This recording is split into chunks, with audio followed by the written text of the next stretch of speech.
Topic वही है, article 12 और आर्टिकल 13 हमने कल कवर किया था। क्वेश्चन है?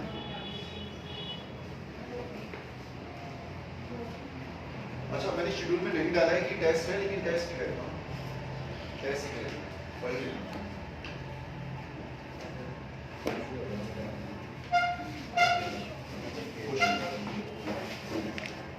आपको आया समझ में सर?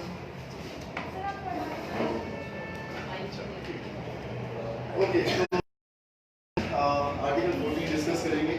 काफी ज्यादा डीप में जाएंगे, जितना आपने पढ़ भी रखा है उससे भी ज्यादा डीप में जाएंगे, ठीक। लेकिन कॉन्सेप्चुअल होगा, रटने का कुछ नहीं होगा। तो सबसे पहले तो हमें डिस्कस करना पड़ेगा कि फंडामेंटल राइट्स एक्चुअल में होते क्या हैं, क्योंकि हमने फंडामेंटल राइट्स स्टार्ट किया है, लेकिन आर्टिकल 12 और आर्टिकल जो 13 होता है वो एग्जैक्टली फंडामेंटल राइट्स के बारे में बात नहीं कर रहा है। आर्टिकल 12 किस चीज के बारे में बात कर रहा है?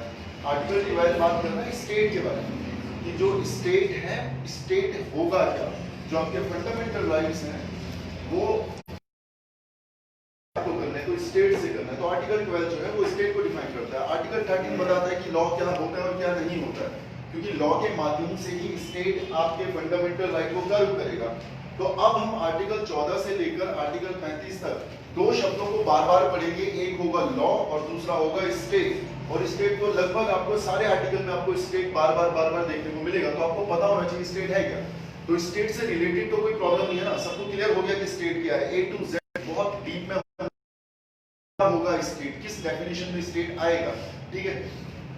दूसरा, अगर आर्टिकल 13 की बात करें तो लॉ क्या होता है वो भी बहुत क्लियर हो गया। क्या जो आपके कॉन्स्टिट्यूशनल अमेंडमेंट्स होते हैं या अमेंडमेंट जो होते हैं, क्या वो लॉ की डेफिनेशन में आएंगे? अब आएंगे, यही तो कहा है सुप्रीम कोर्ट ने कि बिल्कुल आएंगे, लेकिन बेसिक स्ट्रक्चर को वॉलेट नहीं करना चाहिए, ठीक है। अगर वो बेसिक स्ट्रक्चर को वॉलेट नहीं कर रहा है then it will not come under the definition of law, लेकिन अगर करेगा तो आ जाएगा, ठीक है, ठीक। तो अब अपनी फंडामेंटल राइट की जर्नी स्टार्ट करते हैं और आर्टिकल 14 पढ़ेंगे। उससे पहले जैसे किसी की पर्सनल लॉज है, जैसे आपने बताया कि पर्सनल लॉज की मतलब ये छोटे बाकी सब किसी के फंडामेंटल राइट को वायलेट कर रहा है तो किसको आएगा ना उसमें? देखो, किसी के पर्सनल लॉज किसी और के फंडामेंटल राइट को वायलेट करेंगे तो बिल्कुल आएगा। फंडामेंटल राइट सुप्रीम है, फंडामेंटल राइट फंडामेंटल है, वो सुप्रीम है, उनसे ऊपर कुछ नहीं है, ठीक। अगर किसी के personal laws, for example triple talaq, तो ट्रिपल तलाक क्या था? ट्रिपल तलाक एक पर्सनल लॉ था, हिंदुओं में तो नहीं होता है, मुस्लिम्स में होता है। तो वो जो पर्सनल लॉ था वो क्या कर रहा था? वो महिलाओं के फंडामेंटल राइट को वायलेट कर रहा था, आर्टिकल 14 को वायलेट कर रहा था, 15 को वायलेट कर रहा था, 21 को वायलेट कर रहा था। तो सुप्रीम कोर्ट ने क्या बोला कि अगर केस आता है personal law versus fundamental right, तो फंडामेंटल राइट विल प्रिवेल। और यही तो हुआ, चाहे आप साबरीमाला केस देख लो, तो साबरीमाला केस में भी यही हुआ कि आपके फंडामेंटल राइट सर्वोच्च हैं, वो सबसे बड़े हैं, उनको चैलेंज नहीं किया जाएगा, ठीक है। तो पर्सनल लॉस के बीच में और अगर आपके मूल अधिकारों के बीच में टकराव होगा तो आपका जो मूल अधिकार है वो प्रिवेल करेगा और जो आपके पर्सनल लॉस है वो उसके अंदर सबस्यूम हो जाएंगे, ठीक है, अगर दोनों के बीच में टकराव होता है।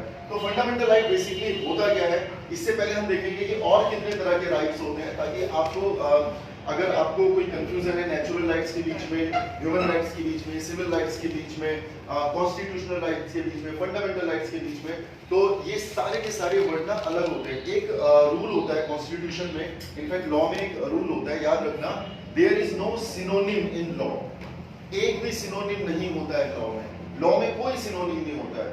लॉ का मतलब लॉ होगा, अगर ऑर्डिनेंस बोलेंगे तो उसका मतलब ऑर्डिनेंस होगा, हम ये नहीं कह सकते कि दोनों एक ही बात कर रहा है, ठीक। इसी तरीके से जब हम बोलेंगे आपके नेचुरल राइट्स और फंडामेंटल राइट्स, तो आप ये नहीं बोलोगे कि दोनों एक ही होते हैं, या जब हम बोलेंगे नेचुरल राइट्स और ह्यूमन राइट्स, तो आप ये नहीं बोल सकते दोनों एक होते हैं, दोनों अलग होते हैं। नेचुरल राइट्स अलग होते हैं, ह्यूमन राइट्स अलग होंगे, फंडामेंटल राइट्स अलग होंगे, कॉन्स्टिट्यूशनल राइट्स अलग होंगे, तो वो टेक्निकल ये चीजें हैं। तो फंडामेंटल राइट्स जो है बेसिकली है क्या?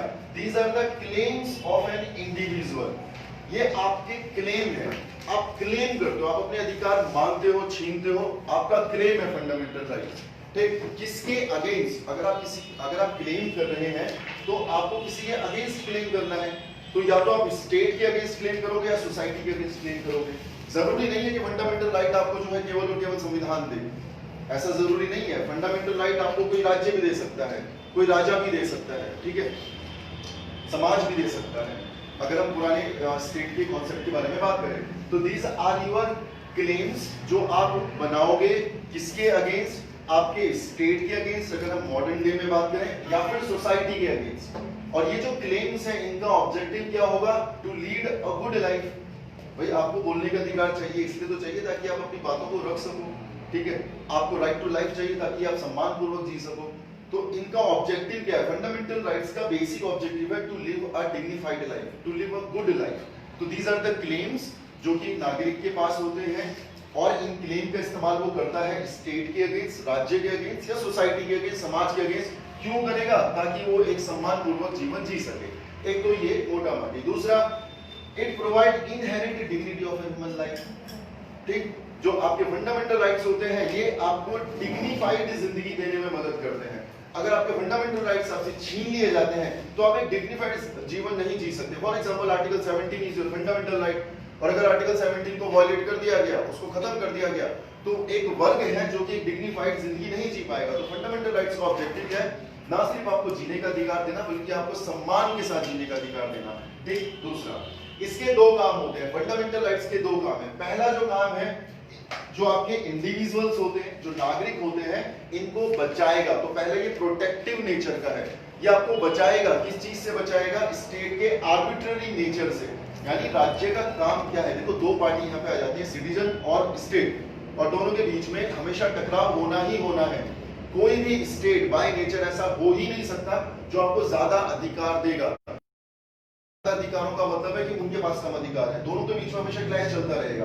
तो आपके संविधान ने क्या किया? ताकि स्टेट आपको पूरी तरीके से कैप्चर ना कर ले, सबस्यूम ना कर ले, इसलिए आपको फंडामेंटल राइट दिए हैं। ठीक। तो अब स्टेट बार बार चाहे ये स्टेट हो चाहे कोई और स्टेट हो, वो क्या करने की कोशिश करेगा? आपके फंडामेंटल राइट्स को कर्व करने की कोशिश करेगा, और बिल्कुल आपके फंडामेंटल राइट्स को खत्म ना कर लिया जाए। इसलिए संविधान आपके बेसिक फंडामेंटल राइट्स के बारे में बात कर रहा है। तो एक तो आपके मूल अधिकार आपको बचाते हैं, प्रोटेक्ट करते हैं, ठीक है। फॉर एग्जांपल आर्टिकल 17 आपको बचाता है, ठीक, लेकिन आर्टिकल 21 आपको बचाता नहीं। आर्टिकल 21 आपको एक बेहतर जीवन जीने के लिए कह रहा है, और सरकार को बाध्य कर रहा है उस चीज के लिए कि आप एक बेहतर जीवन प्रोवाइड करें अपने नागरिकों को। एक तो प्रोटेक्टिव रूल। दूसरा, इसका जो दूसरा फंक्शन है दैट इज प्रमोशन। प्रमोशन किस चीज का? आपके इंटरेस्ट का, इंडिविजुअल्स के इंटरेस्ट का। तो आपके जो मूल अधिकार हैं उनके दो फंक्शन हैं, एक प्रोटेक्टिव, दूसरा प्रमोशन। प्रोटेक्टिव मतलब स्टेट के आर्बिट्ररी नेचर को से वो आपको बचाएगा, या फिर इंडिविजुअल के आर्बिट्ररी नेचर से भी आपको बचा सकता है।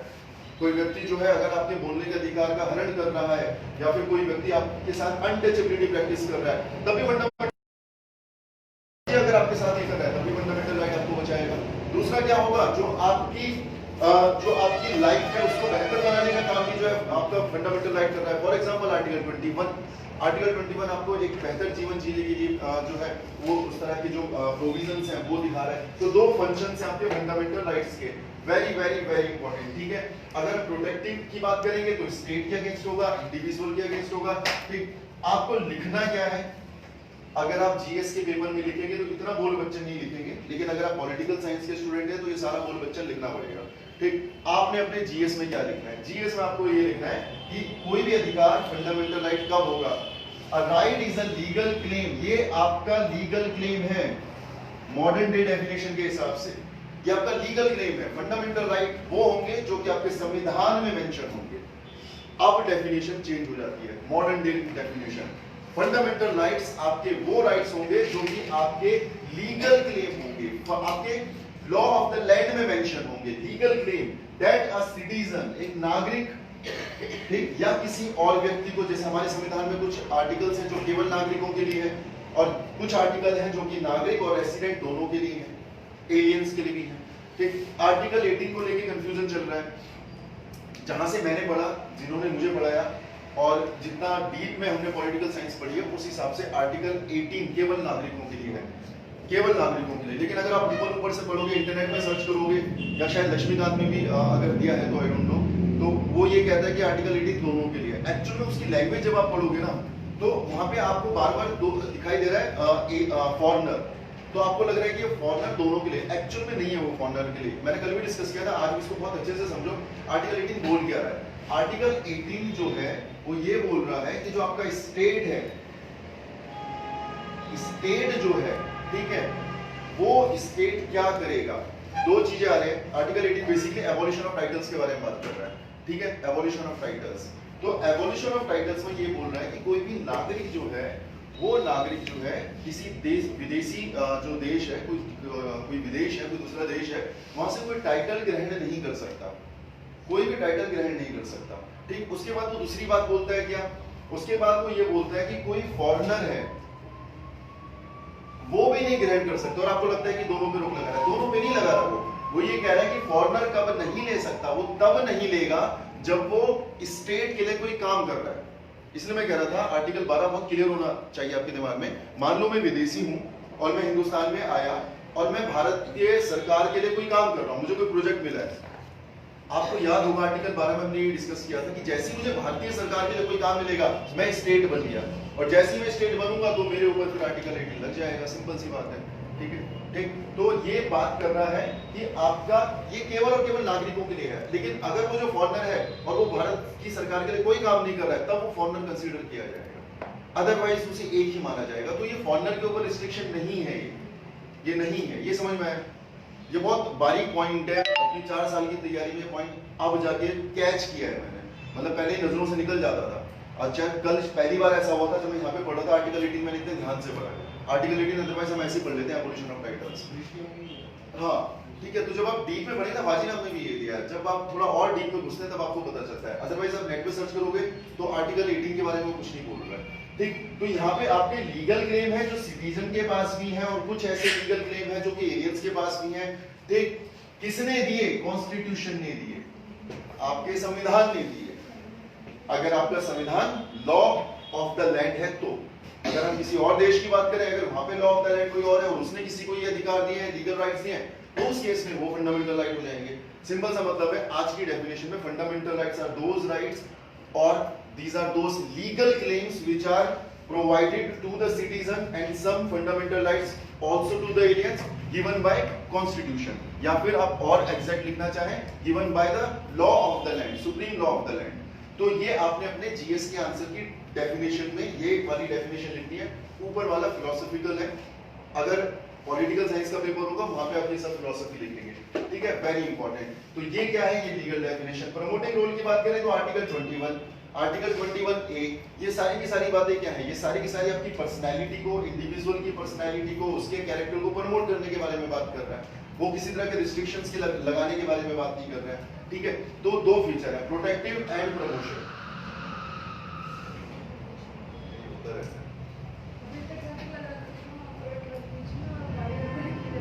बहुत आराम से क्रॉस किया करो, ये बहुत खतरनाक जगह है। ओके, तो अब हम देखेंगे कितने तरह के आपके अधिकार होते हैं और उनमें डिफरेंस क्या होता है।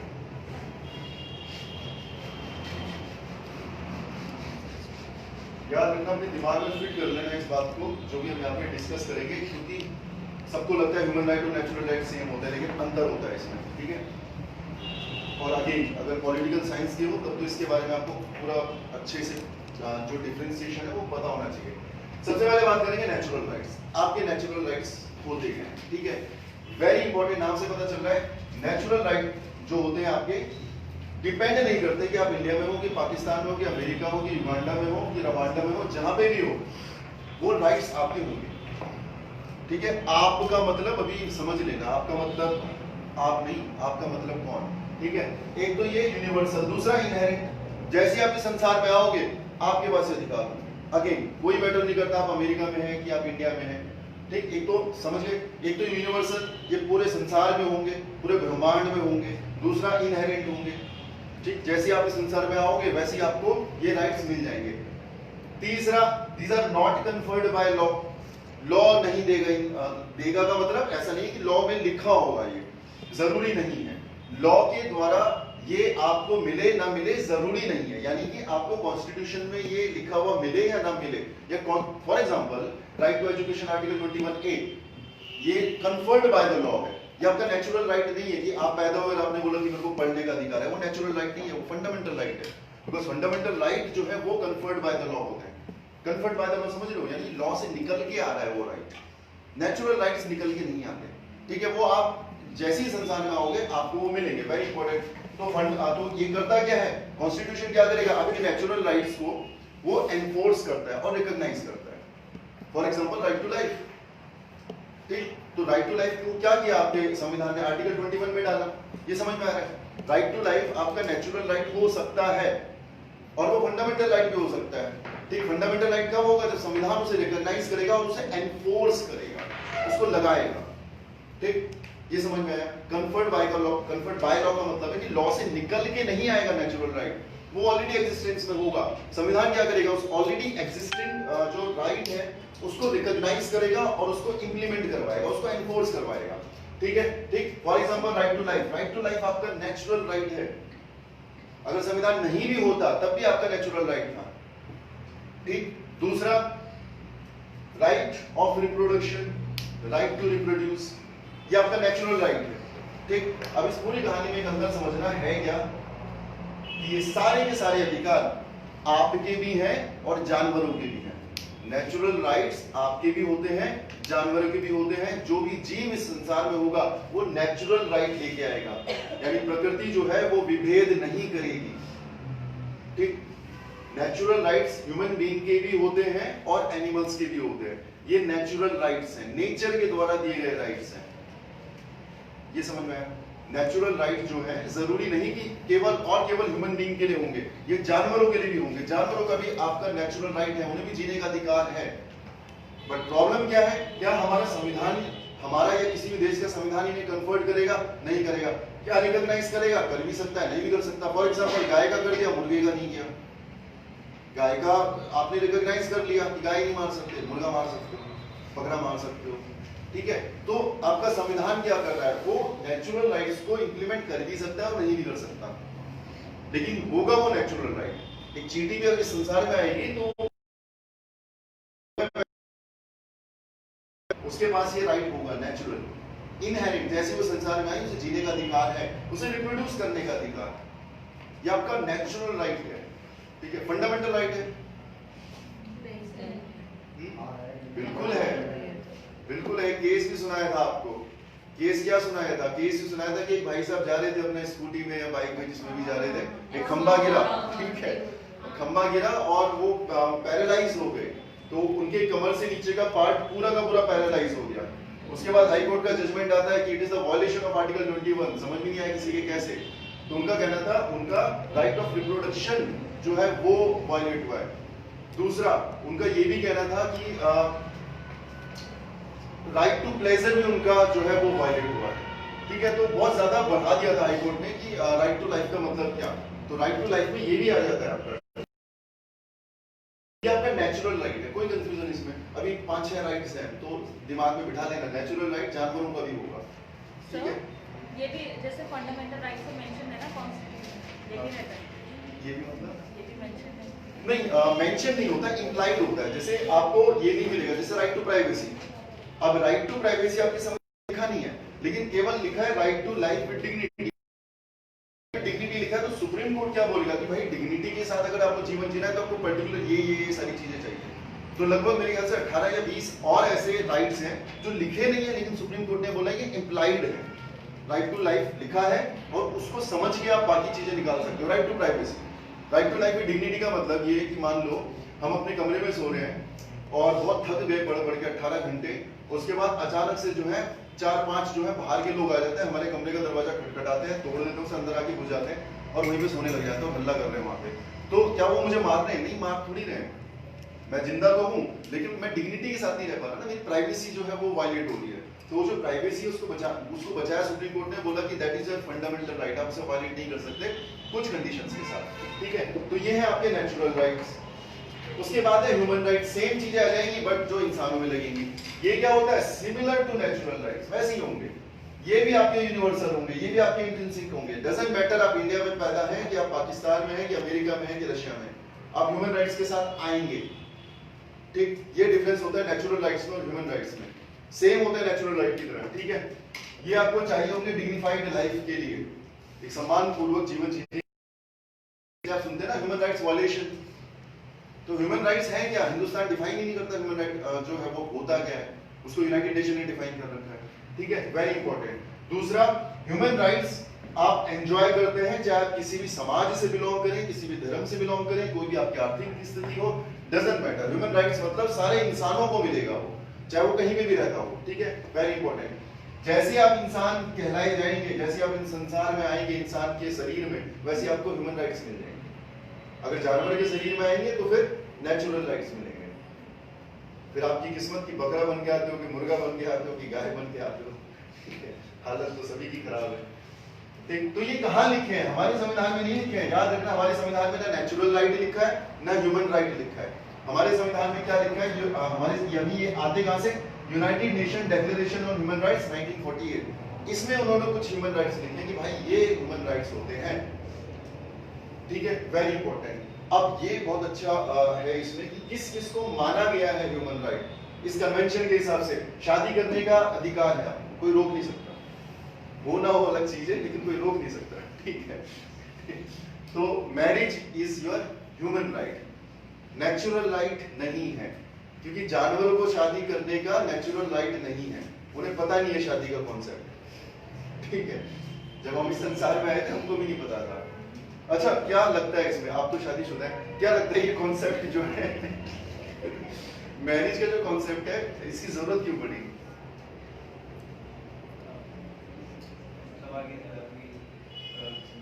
तो वो तो वैसे भी संसार तो वैसे ही आगे बढ़ रहा है, शेर का भी संसार आगे बढ़ रहा है, हाथी का भी बढ़ रहा है।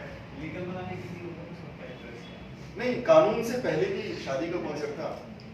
अगर हम बात करें इंडस वैली सिविलाइजेशन के टाइम पर, तो उस टाइम पे भी तो शादियां करते थे लोग। आर्यन जब आए थे तो उन्होंने भी शादियां करी, जरूरत क्या पड़ी थी? और कोई? अकेले जिंदगी थोड़ी ना काटेंगे। अरे तो अकेले तो परिंदे भी नहीं काट रहे हैं, वो भी घोंसले में रहते हैं, और शादी थोड़ी कर रहे हैं। तो मंगलसूत्र पहना के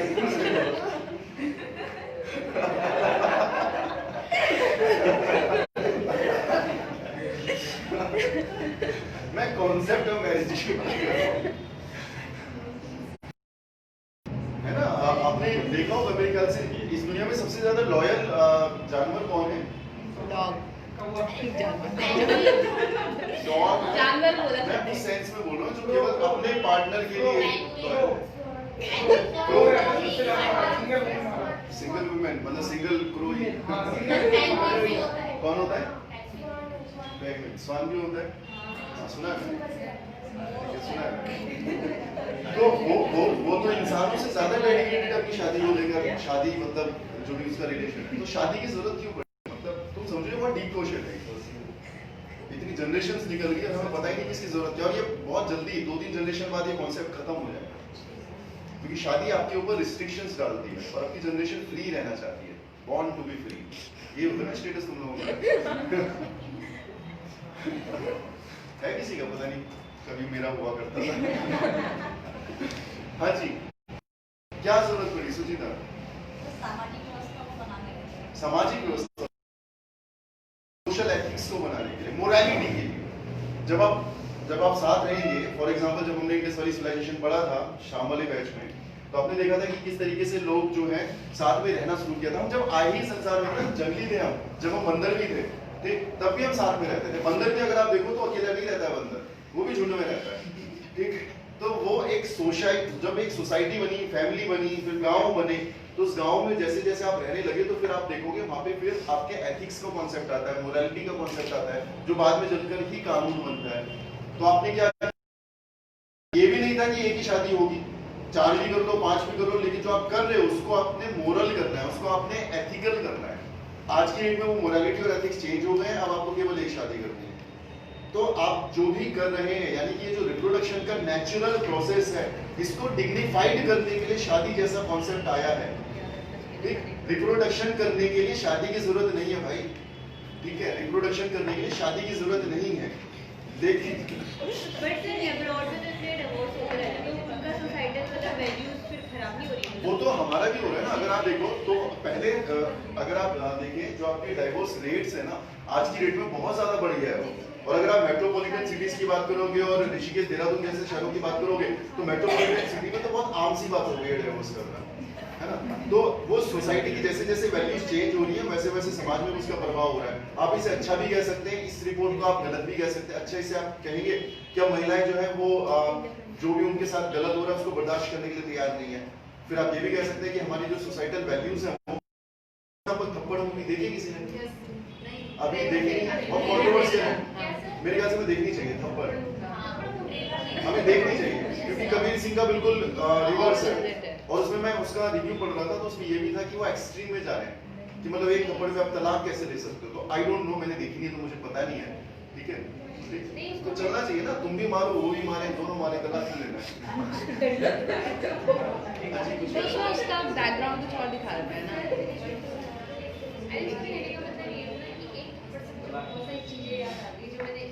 बैकग्राउंड कुछ और बहुत सारे डायलॉग्स है उसमें जो वो मतलब एक जो लोग रिव्यू लिख रहे हैं ना वो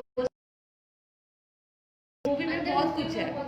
हाँ चलो जब तक देखी नहीं तब तक क्या कमेंट करेंगे, बट सब्जेक्टिव है यार। ज़्यादा एक्सट्रीम कर देते हैं। ठीक, तो ये डिफरेंस आपके ह्यूमन राइट्स में और नेचुरल राइट्स में, वेरी वेरी इंपॉर्टेंट, ठीक है। No one can take your human rights, not even constitution, संविधान भी आपका ह्यूमन राइट नहीं ले सकता, ठीक है। ये परमानेंट राइट्स हैं, ह्यूमन राइट्स आपके परमानेंट राइट्स हैं, ठीक है। यानी कोई कानून सुना आपने कि वो हाँ एक से ज्यादा शादी करने पे रोक लगा सकता है, लेकिन एक शादी करने में भी कोई कानून रोक नहीं लगा। चाहे आपने 10 मर्डर किए, चाहे आप रेपिस्ट हैं जैसे चार्ल्स सोबराज, सजा हो गई, सब कुछ हो गया, 55-60 साल का हो गया, 22-23 साल की लड़की उससे जाके प्रपोज कर दिया, दोनों ने शादी कर ली, जबकि वो सीरियल किलर था। ठीक, सुना है नाम चार्ल्स सोबराज? ठीक, तो कोई भी कानून उसके ऊपर रोक नहीं लगा सकता, ठीक है। आपके पास शादी करने का ह्यूमन राइट है, फैमिली रखने का, प्रॉपर्टी रखने का, सोचने का, एक्सप्रेस करने का, एक साथ मिलने का, ये सारे वो राइट्स हैं जो कि आपकी यूनाइटेड नेशंस ने दे रखे हैं, ठीक है। डेमोक्रेसी, सो डेमोक्रेसी भी आपका जो है ह्यूमन राइट माना गया है। Democracy is your human right. ये अगेन डिबेटेबल हो सकता है, लेकिन यूनाइटेड नेशंस का मानना है कि democracy is your human right. आपको कौन रूल करेगा ये आप डिसाइड करेंगे, this is your human right, ठीक है। ठीक, to play is your human right, ठीक, खेलने का अधिकार भी आपका जो है ह्यूमन राइट है। देखो पता नहीं यूपीएससी कितना डीप में चले जाए, वो 5-6 चीजें लिखेगा, उनमें बोलेगा इनमें से आपका फंडामेंटल राइट कौन सा है, या फिर पूछेगा इनमें से आपका ह्यूमन राइट कौन सा है। तो खेलना भी आपका जो है ह्यूमन राइट है, ठीक है, very important. Food and shelter, right to education, copyright, fair and free world, responsibility वगैरह वगैरह। नो one can take your human राइट। जैसे आप इंसान हैं, आप इन सारे अधिकारों के साथ आते हैं। उसके बाद अगली स्टेज आपकी है सिविल राइट्स। तो ये सबको समाहित से बड़ा राइट था, कीट पतंगे जानवर हम सब उसमें आते हैं। ये छोटा हुआ, आप केवल इंसानों के बारे में बात कर रहे हैं ह्यूमन राइट्स। अब ये और छोटा होगा, ये बात करेगा केवल ह्यूमन राइट्स की नहीं, अब ये बात करेगा नागरिकों के राइट्स की, सिविल राइट्स। या उन लोगों को मिलेंगे जो नागरिक होंगे, किसी भी देश के जो नागरिक होंगे उनके सिविल राइट्स जो होंगे उनके बारे में बात हो रही है, ठीक है। Very very very important, civil rights आपको यानी केवल नागरिकों को मिलते हैं, सिटीजंस ऑफ अ कंट्री, ठीक, conferred by the constitution। ये याद रखना, natural rights were not conferred by the constitution, human rights were not conferred by the constitution, but they were recognized by the constitution। यहाँ पे conferred भी हो रहा है और recognized भी हो रहा है, यानी आपका जो संविधान है वो निकाल के दे रहा है आपको, समझ में आया? conferred मतलब वो निकाल के आपको ये पर्टिकुलर राइट्स दे रहा है, जो कि हमने देखा था आपके ह्यूमन राइट्स में नहीं था, जो आपके नेचुरल राइट्स में नहीं था, वहां से निकल के नहीं आ रहे थे, वो बाय नेचर आ रहे थे। ये बाय नेचर नहीं आते हैं क्योंकि नेचर ने देश नहीं बनाए हैं, ठीक है। नेचर ने पाकिस्तान या इंडिया या अमेरिका ऑस्ट्रेलिया नहीं बनाया था, उसने एक जैसा दिया, उसके बाद वो हमने बनाया। तो ये नेचुरल राइट वैसे नहीं हो सकते। सिविल राइट्स में vary from one country to another. हमारे सिविल राइट्स अलग हो सकते हैं, पाकिस्तान के अलग हो सकते हैं, सऊदी अरब के अलग हो सकते हैं, और बहुत बड़ा मुद्दा जो होने वाला है तालिबान के अलग हो सकते हैं। तालिबान के साथ पीस डील बिल्कुल अपने अंतिम चरण पर है और इंडिया ने अपनी पूरी स्ट्रेटेजी चेंज कर दी। अगर आपको याद हो, मैंने आपको पहले भी बताया था कि हम बहुत नेगेटिव अप्रोच के साथ जा रहे थे। हमने तालिबान को ऐसा पॉलिटिकल पावर आइडेंटिफाई नहीं किया था, हमने उसे एक टेररिस्ट ऑर्गेनाइजेशन की तरह आइडेंटिफाई किया था। अब अमेरिका के साथ उसकी डील हो गई है, अमेरिका वहां से चला जाएगा, तालिबान वहां पे सत्ता में आ जाएगा और इंडिया के साथ बहुत ज्यादा कलेश होने वाले हैं। और खासतौर से जिस तरीके से माहौल अब चल रहा है, तो तालिबान फुल सपोर्ट करेगा यहाँ के माहौल को भी। अब तो ट्रायंगल बन जाएगा, तालिबान, पाकिस्तान और इंडिया में वो लोग जो कि रिलीजन के नाम पर इस तरह के टेररिस्ट एक्टिविटीज कर सकते हैं। ये बहुत खतरनाक स्टेज बनने वाली है। अगर आपने वो प्रेस कॉन्फ्रेंस देखी हो तो तालिबान का जो लीडर है वो सबको थैंक यू बोल रहा है कि thanks Russia, thanks China, thanks America, thanks Pakistan, कि आपकी वजह से आज ये डील साइन हुई। अब तालिबान जो है अब एक शांति तरीके से रह पाएगा। इंडिया का फॉरेन एम्बेसडर बैठा था वहां पे, थैंक्स इंडिया नहीं बोला उसने, ठीक है। और इस चीज के बहुत बड़े मायने लगाए जा रहे हैं कि तालिबान जो है बहुत ज्यादा एंटी गवर्नमेंट है। तो हम अभी तक ये मान के चल रहे थे एंटी इंडिया है, हम ये मान के चल रहे थे इंडिया अफगानिस्तान के रिलेशन अच्छे हैं, बिल्कुल अच्छे, लेकिन हमारे किसके साथ अच्छे, हमारे वहाँ की डेमोक्रेटिक इलेक्टेड गवर्नमेंट के साथ है, तालिबान के साथ रिलेशन अच्छे नहीं है।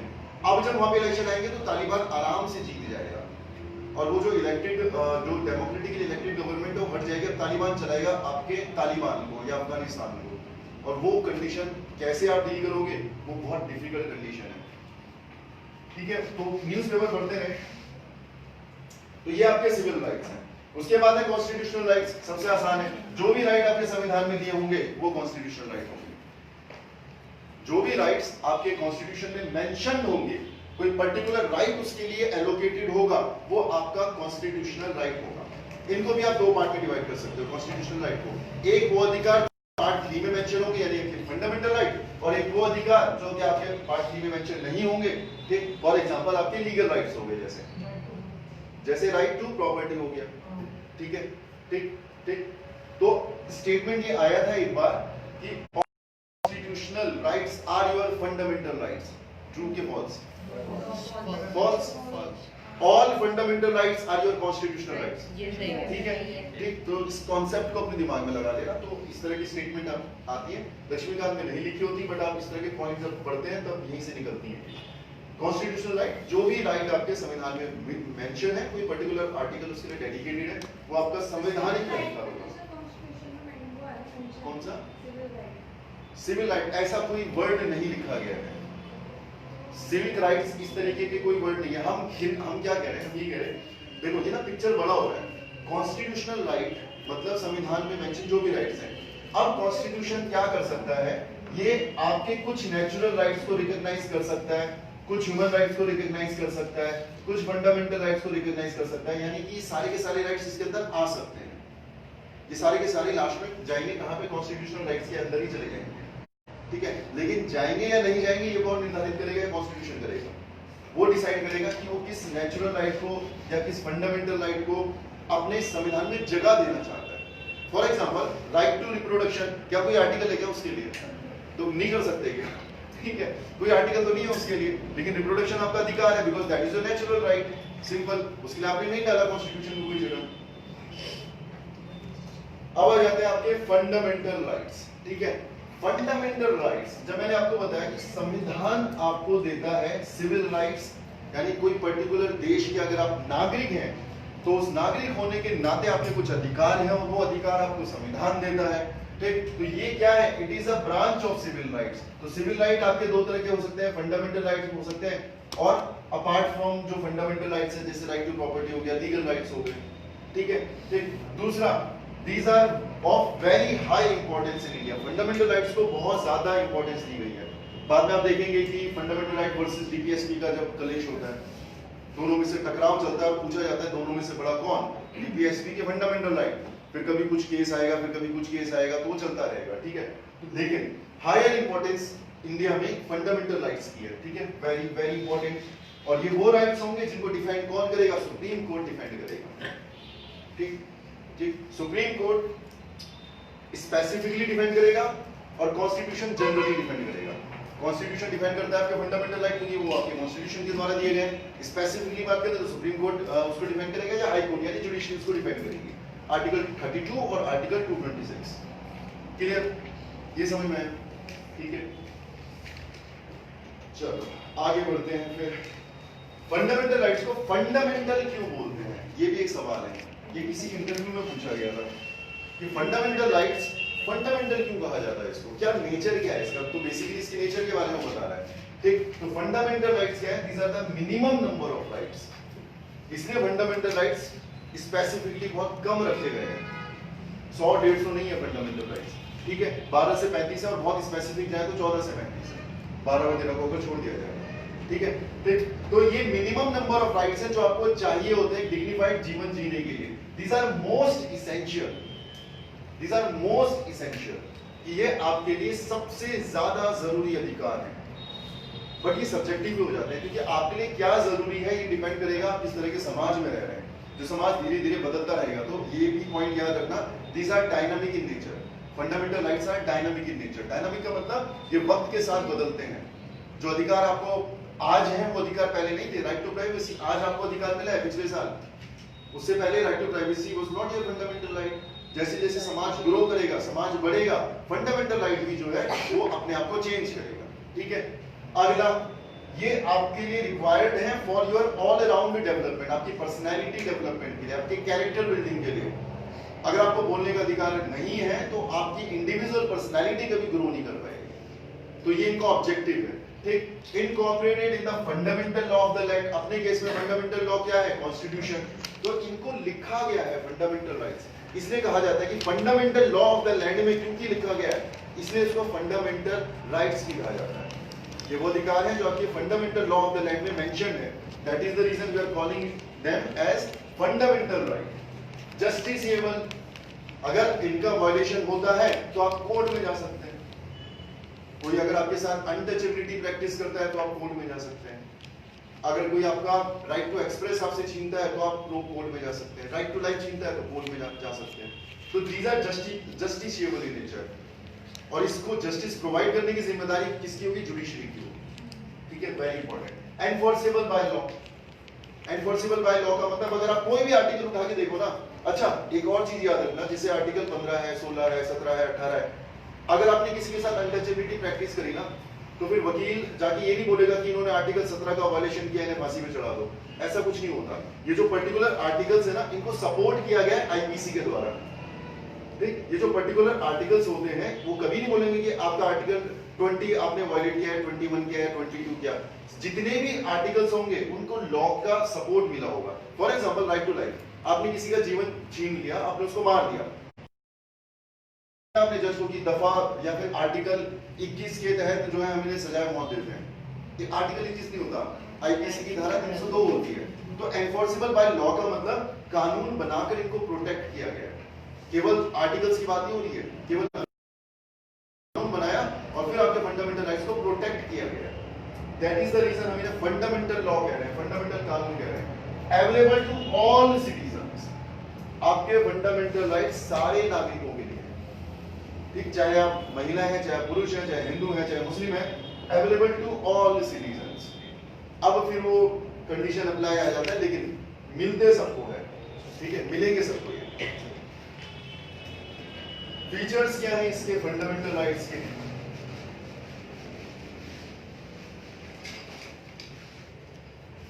Very very very important. सबसे पहले ये इंटीग्रल पार्ट है आपके कॉन्स्टिट्यूशन ऑफ इंडिया का, मिला हुआ है उसमें, आर्टिकल 12 से 35 मिला हुआ है। और अगर वो मिला हुआ है तो आप उसे निकाल नहीं सकते। कैसे नहीं निकाल सकते? एक ऑर्डिनरी लॉ बना के नहीं निकाल सकते, आपको कॉन्स्टिट्यूशनल अमेंडमेंट करना पड़ेगा।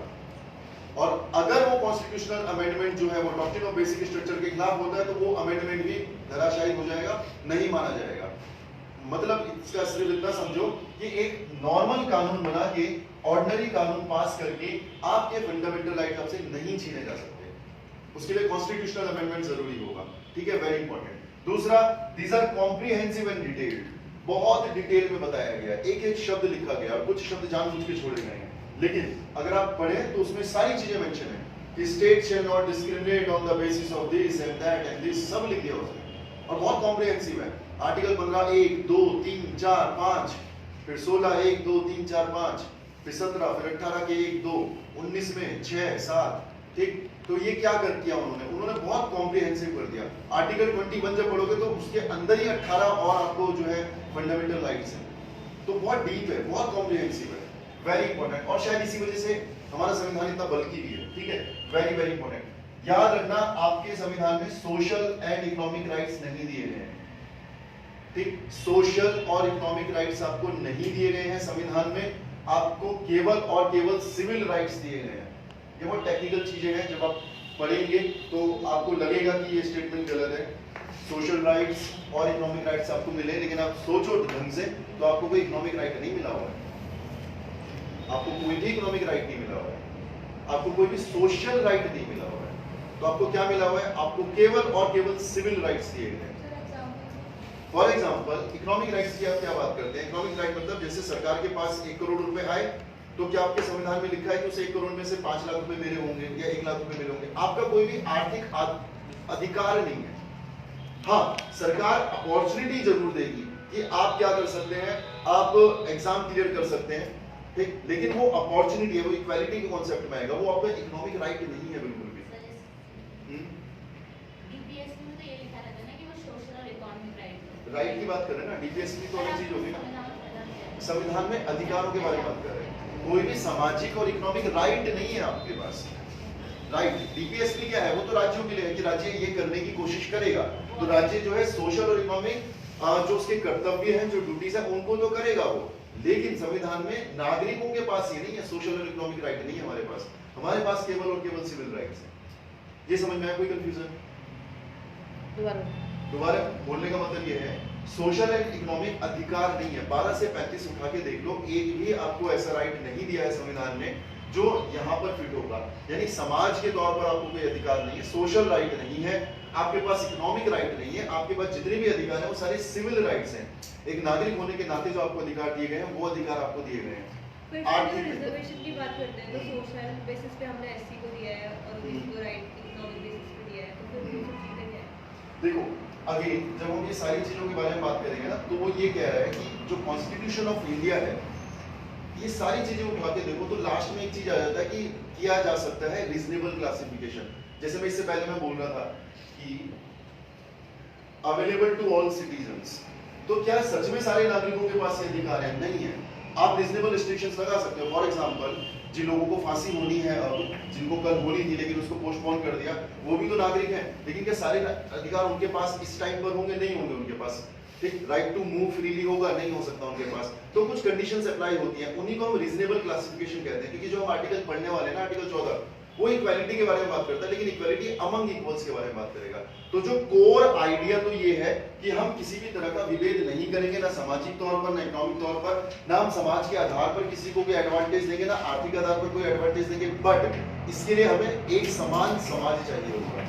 अगर समाज समान नहीं है तब हम क्या करेंगे? रीजनेबल क्लासिफिकेशन करेंगे। ये थोड़ा समझो इस चीज को मैं क्या कह रहा हूँ।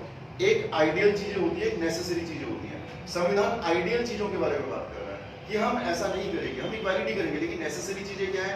वो ये है कि जब सारी चीजें बराबर हो जाएंगी, यानी इक्वालिटी अमंग इक्वल्स हो जाएगा, तब ये कॉन्सेप्ट लगेगा। अगर आप एक्चुअल कॉन्स्टिट्यूशन की बात करोगे तो कॉन्स्टिट्यूशन इस बारे में बात नहीं करता। रिजर्वेशन वैसे भी नहीं था एक्चुअल कॉन्स्टिट्यूशन में, ठीक है, ठीक, उसको आप बाद में ऐड कर रहे हैं, ठीक। तो ये अमेंडेबल है, वेरी इंपॉर्टेंट। अच्छा, इससे पहले क्या है कि ये आपके जो है एब्सोल्यूट नहीं है, वेरी वेरी इंपॉर्टेंट, और इसमें केवल और केवल एक आर्टिकल है जो एब्सोल्यूट है, इसलिए इंपॉर्टेंट हो जाता है। आपके कोई भी आर्टिकल जो है, आर्टिकल 12, 13, 14, 15, 16, 18, ये एब्सोल्यूट नहीं है आपके, ठीक है। लेकिन एक आर्टिकल, इसका मतलब कहने का ये कि आपके सारे के सारे आर्टिकल्स में रीजनेबल रिस्ट्रिक्शंस देखने को मिलेगा आपको। कोई भी आर्टिकल उठा के देखो, उसमें कंडीशन होगा, कंडीशन अप्लाई, अगर ऐसा होता है, वैसा होता है, ये होता है। आर्टिकल 17 में आपको ऐसी कोई कंडीशन देखने को नहीं मिलती। This is the one and only article in your constitution और in your fundamental right which is of absolute nature. इसमें कोई इफ एंड बट नहीं है, 17 में कोई इफ एंड बट नहीं है, ठीक है। बाकी सारे आर्टिकल्स में इफ एंड बट है, रीजनेबल रिस्ट्रिक्शंस हैं। तो आप ये याद रखना, वो पूछ सकते हैं आपसे, all the fundamental rights are not absolute. गलत हो जाएगा स्टेटमेंट। एक फंडामेंटल राइट है जो कि एब्सोल्यूट नेचर का है। एब्सोल्यूट का मतलब समझ रहे हैं? एब्सोल्यूट का मतलब ये है कि इसमें कोई इफ एंड बट नहीं है, ये अपना पूरा लेटर एंड स्पिरिट के साथ ही इंप्लीमेंट होगा। आर्टिकल 19 में इफ एंड बट हो जाता है कि आपको बोलने की आजादी है, बट आप ये नहीं बोलेंगे, हर आर्टिकल में बट आ जाएगा, यहाँ पर आपका बट नहीं आने वाला, ठीक है। Article 17 very important. Enforceable adjustable amendable हमने पढ़ा था, बिल्कुल किया जा सकता है, अमेंड इसको किया जा सकता है, but doctrine of basic structure को इसको फॉलो करना है, सिंपल। प्रोविजन ऑफ सस्पेंशन बिल्कुल किया जा सकता है, जब आपकी इमरजेंसी लगती है तो इसको सस्पेंड कर दिया जाता है कुछ आर्टिकल्स को, ठीक है। कौन कौन से आर्टिकल है जो सस्पेंड नहीं होते हैं?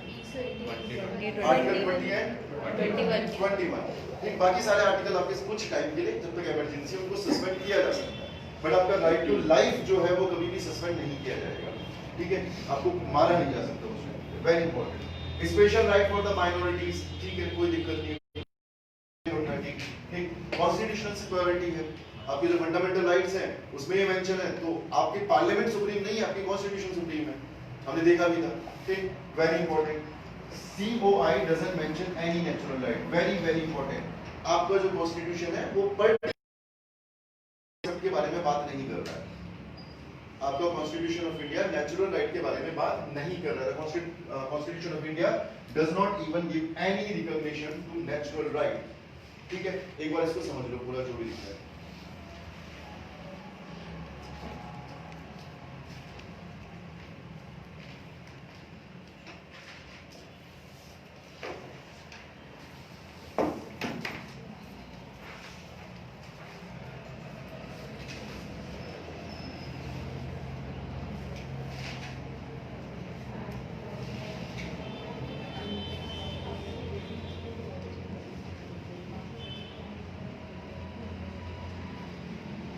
चलो आ जाते हैं अब ज्यादा सरदर्द वाले टॉपिक पे।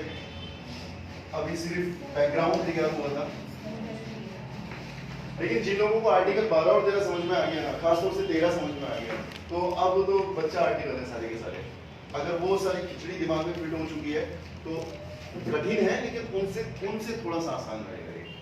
ठीक है, और अगेन आपसे मैंने पहले भी कहा था कि जो लोग IAS बन भी चुके हैं, जिनका इंटरव्यू हमने देखा था, उनको इक्वालिटी बिफोर लॉ में डिफरेंस नहीं पता था, रूल ऑफ लॉ क्या होता है। तो आज 3 चीजों पे ज्यादा फोकस रहेगा।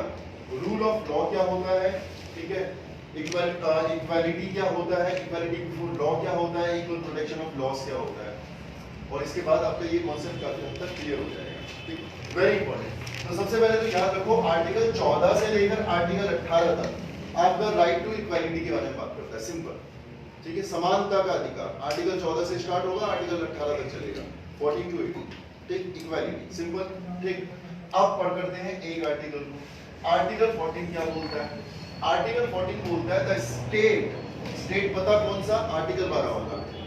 आर्टिकल 12 वाला state shall not deny to any person, very very important, citizen नहीं लिखा है इसने, पर्सन लिखा है। इसका मतलब एलियंस को भी मिलेगा, ठीक है, विदेशी को भी मिलेगा, बाहर के लोगों को भी मिलेगा, तो 14 बाहर के लोगों को भी मिलेगा, very important.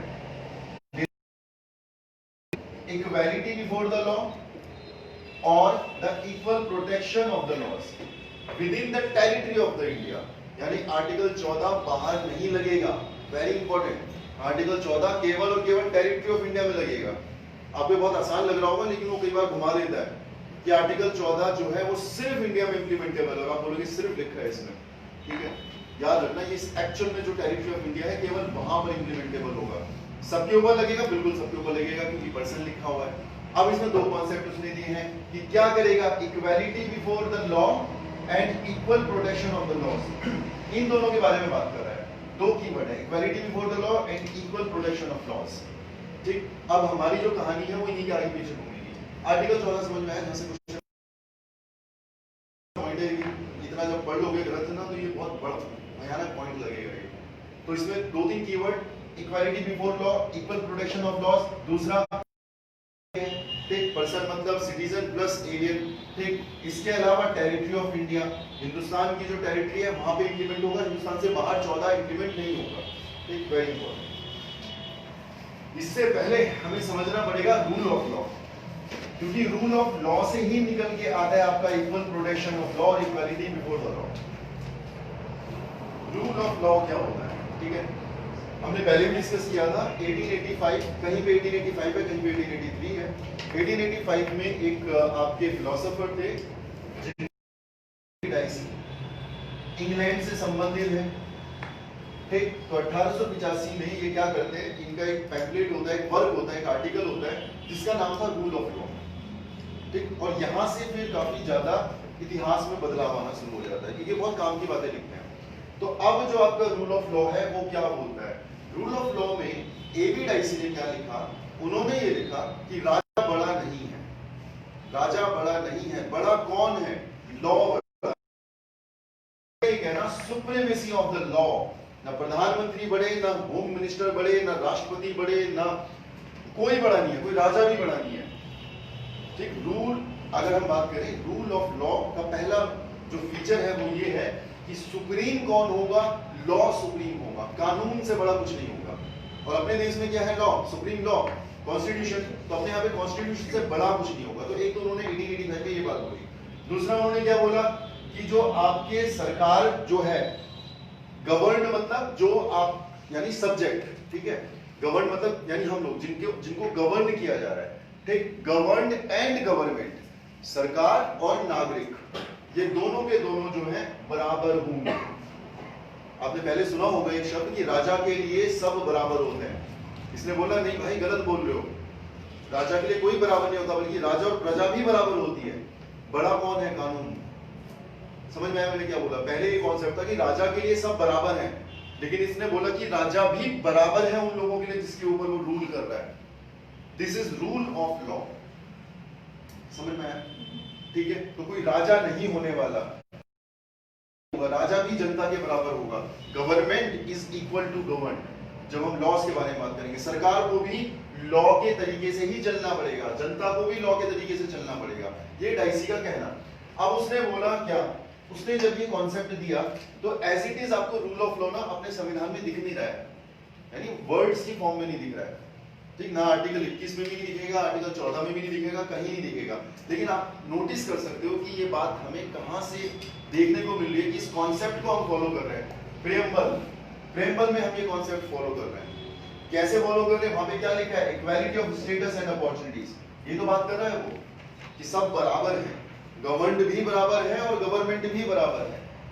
Equality of opportunities and status, इसी के बारे में बात कर रहा है। ठीक है, हम सब बराबर हैं। तो रूल का पहला फीचर जो है हमें देखने को मिलता है अपने प्रेम्बल से। उसने लिखा नहीं है कहीं पे भी, प्रेम्बल में नहीं लिखा है कि हम रूल ऑफ लॉ फॉलो करेंगे, लेकिन उसकी इंटेंशन तो यही बताई है ना कि रूल ऑफ लॉ चलेगा। जब स्टेटस सबका इक्वल हो जाएगा, जब कोई भी राष्ट्रपति बन सकता है, कोई भी प्रधानमंत्री बन सकता है, किसी के पास में अपॉर्चुनिटी आ सकती है, तो हम सब बराबर हो गए। तो रूल ऑफ लॉ वही तो बोल रहा है कि सब बराबर है। ठीक, एक तो ये। दूसरा हमें कहां देखने को मिलता है? आर्टिकल 14 में देखने को मिलता है। ये लिखा हुआ है आर्टिकल 14 में। आर्टिकल 14 में क्या लिखा है? आर्टिकल 14 में लिखा है equality before the law and equal protection by the laws. Equality before the law का ही मतलब क्या हो गया कि सब बराबर है। नहीं आ रहा समझ में? फिर से बोलो, आप कंफ्यूज लग रहे हो। पक्का? रूल ऑफ लॉ बड़ा है, रूल ऑफ लॉ बड़ा है, और रूल ऑफ लॉ क्या बात कर रहा है कि लॉ सुप्रीम, गवर्नमेंट इक्वल होंगे। अब रूल ऑफ लॉ हमें किसी आर्टिकल में नहीं देखने को मिला, लेकिन ये जो कॉन्सेप्ट है जो वो अचीव करना चाहता है वो हमें प्रेम्बल में देखने को मिल रही है। ठीक, जब वो बात करता है इक्वल स्टेटस की, जब वो बात करता है इक्वल अपॉर्चुनिटी की, तो इसका मतलब वो बात कर रहे हैं रूल ऑफ लॉ की। उसके बाद हमें आर्टिकल 14 में देखने को मिलती है। क्यों? क्योंकि इक्वालिटी बिफोर लॉ है।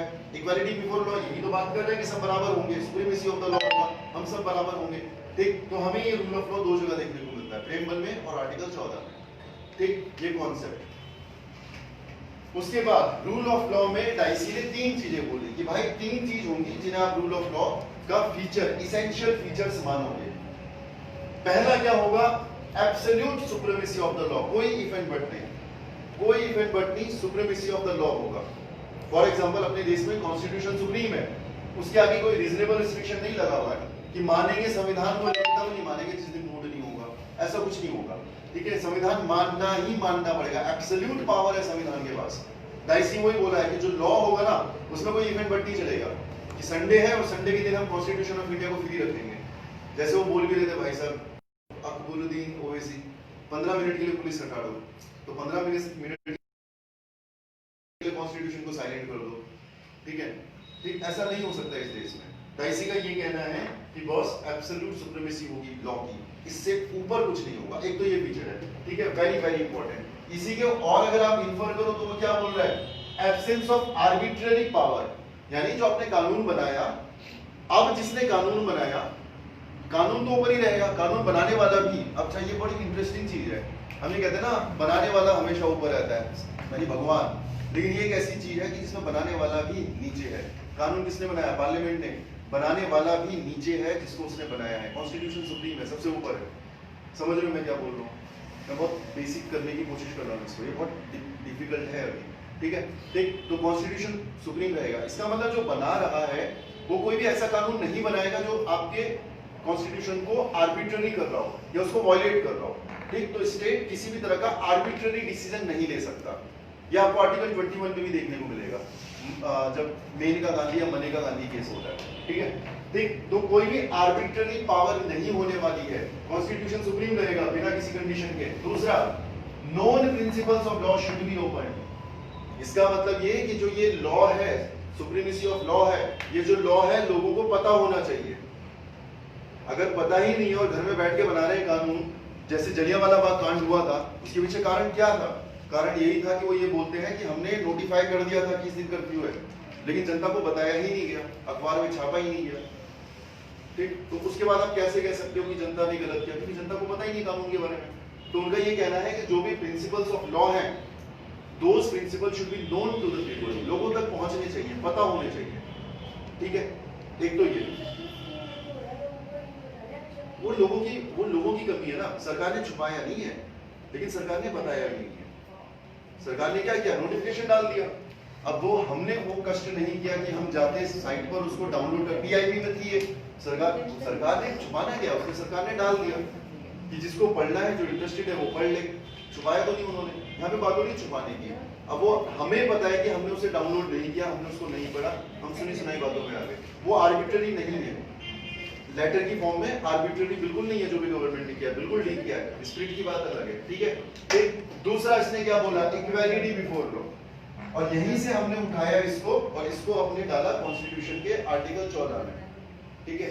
इक्वालिटी बिफोर लॉ, तो इक्वालिटी बिफोर लॉ हमने कहां से डाला? संविधान से डाला है।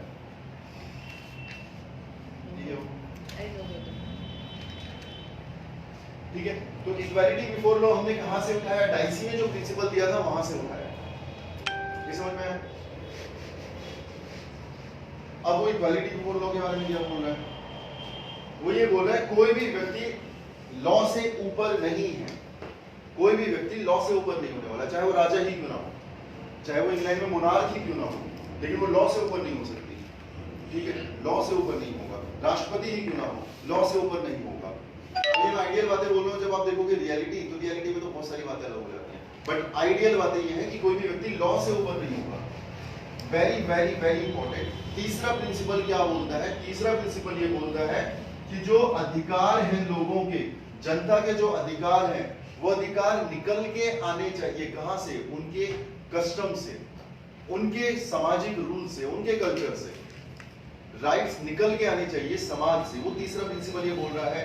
और इसको आप इस तरीके से समझो, हमें ये लगता है कि संविधान हमें अधिकार दे रहा है।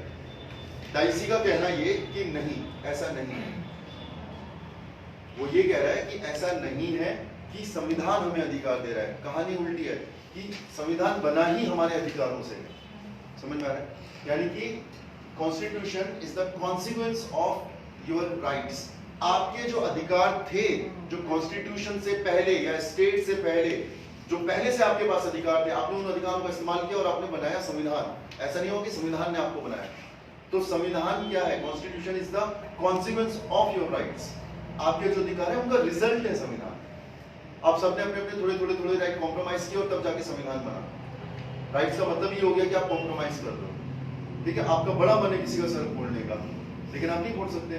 क्यों? क्योंकि आपने वो अधिकार अपना कॉम्प्रोमाइज करके राज्य को दिया है कि राज्य फिर आपका सर फोड़ेगा। ठीक है, तो हम सब ने अपने अपने राइट्स को कॉम्प्रोमाइज किया। अगर ये नहीं करते तो क्या होता? राइट ऑफ द माइंड होता। हाँ, सर फोड़ देते, बिल्कुल राइट ऑफ द माइंड होता। राइट ऑफ द माइंड मतलब जो ज्यादा ताकतवर है, जो माइटी है, जो बड़ा है, जो विशाल है, वो जो बोलेगा वही सही होगा। ठीक है, और फिर कंटिन्यूअसली लड़ाई चलती, लगातार लड़ाई चलती, क्योंकि राइट ऑफ द माइंड में माइंड सब्जेक्टिव हो जाता है, और माइंड जैसे ही सब्जेक्टिव होगा तो पता होता है ना कि तुझे पता नहीं मैं कौन हूँ, तो उसे खुद को नहीं पता वो कौन है, तो वो लड़ते रहेंगे।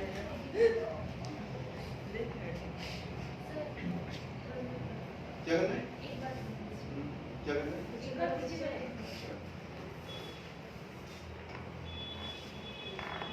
ठीक है, अगर ये सब ना होता तो राइट ऑफ द माइंड होता, सिंपल सी बात है। और जैसे ही राइट ऑफ द माइंड होगा तो आप जो है खत्म हो जाएंगे।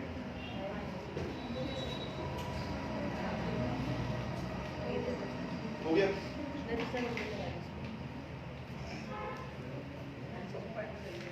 ओके, अब आर्टिकल 14 का क्लॉज 1 में एग्जैक्टली लिखा है equality before law.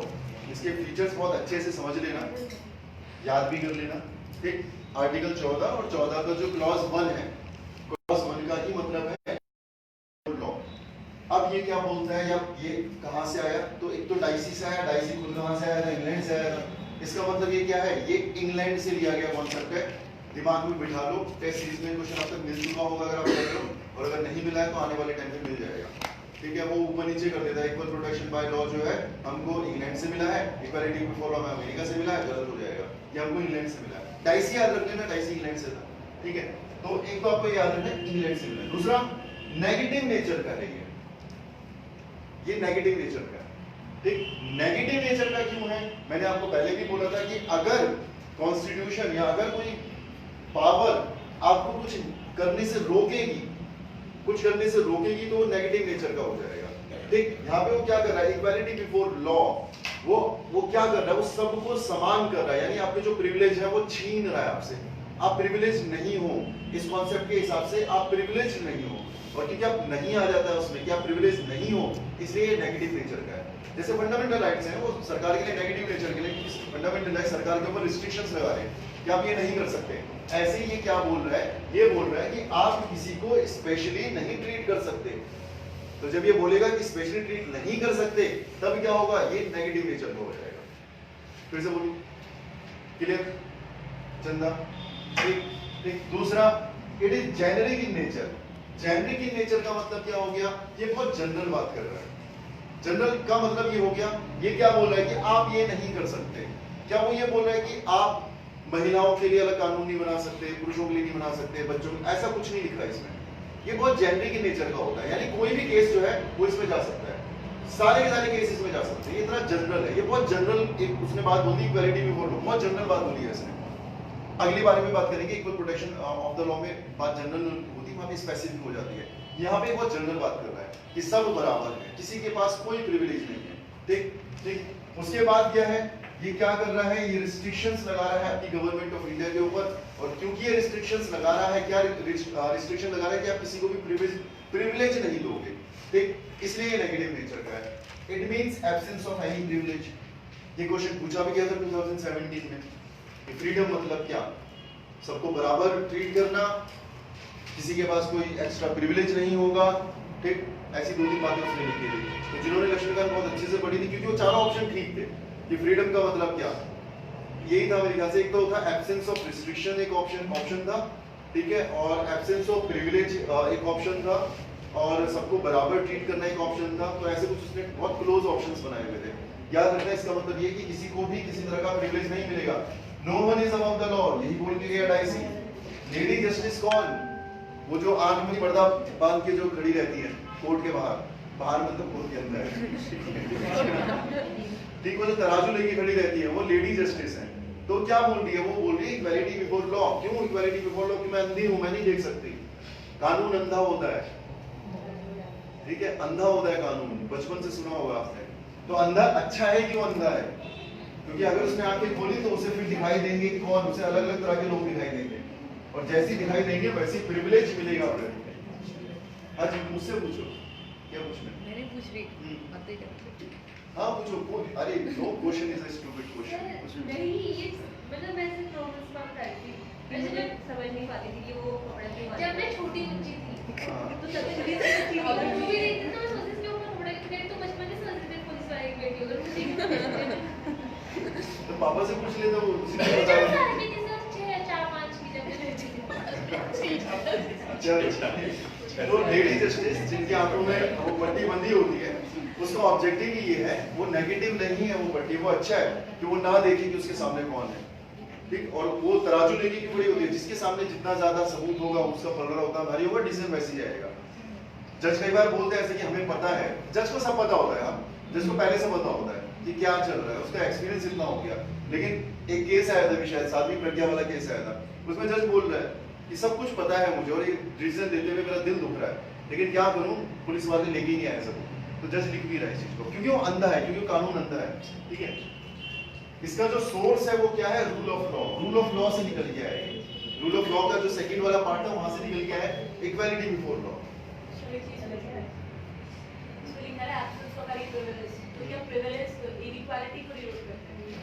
Privilege inequality को डिनोट बिल्कुल करेगा, क्योंकि हम सब यहाँ पे बराबर है मान लो, ठीक है। अगर मेरी आंख में पट्टी है और मुझे ये बोला गया कि मुझे सबको जो है टॉफी बांटनी है, मेरा बर्थडे, ठीक, तो क्या किया जा सकता है, और वो मिक्स टॉफी है या मिक्स चॉकलेट है, जिसमें बॉर्नविले भी है, स्नीकर्स भी है, पर्क भी है, सब है, डेयरी मिल्क भी है, ठीक। अगर मैं बायस हूँ, और ह्यूमन नेचर है कि वो बायस है, वो जैसे ही देखेगा अच्छा ये इसको अच्छी वाली दो, ठीक है, अच्छा ये इसने मेरी बात नहीं सुनी थी, ले पर्क ले दो, ठीक है। तो जो यानी यहाँ पे प्रिविलेज मिल रहा है ना किसी को, जैसे ही प्रिविलेज मिलेगा, लेकिन मेरी आंखों में आप पट्टी बांध दोगे और सब उठ के इधर उधर बैठ जाओगे, मुझे पता ही नहीं कौन कहाँ पे बैठा है, फिर इक्वालिटी होगी, फिर इक्वालिटी होगी। ये बहुत खतरनाक टॉपिक है जिसको आपने टच कर दिया, इक्वालिटी, ठीक है। इसका एक और एग्जांपल है, इक्वालिटी भी होना ना बहुत मुश्किल काम है। पर हम इक्वल्स टू वैसे Privileges में एक तो आप हम मैं बोल रहा हूँ, हम हो ही नहीं सकते इक्वल्स। हाँ privilege में तो आपका रिजर्वेशन भी तो आ गया। मैं अच्छा, प्रिविलेज में अगर हम देखें तो इक्वालिटी बिफोर लॉ फिर प्रेसिडेंट के ऊपर नहीं लगता, गवर्नर के ऊपर नहीं लगता, एम्बेसडर्स के ऊपर नहीं लगता। हम आइडियल सिचुएशन की बात करें तो ये है, लेकिन अगर हम बात करें रियल सिचुएशन तो रियल सिचुएशन तो दूसरी है। प्रिविलेज तो है उन लोगों को, प्रिविलेज होता है और वो होगा। बार बार बोल रहा हूँ, आपके लिए भी सब इक्वल नहीं है। बड़े आप बोलोगे मैं समानता पर यकीन रखती हूँ, नहीं होगा। या लड़के बोले, लड़के तो क्या फिर भी रखते हैं, ठीक है, लड़के तो सबको हाँ कर देंगे उनके लिए इक्वालिटी है, वो तो फिर भी समानता के उसमें चल सकते हैं, लड़के थोड़ी चल सकते हैं। प्रिविलेज जो है वो रियलिटी है, equality is a myth. Equality कभी नहीं हो सकती।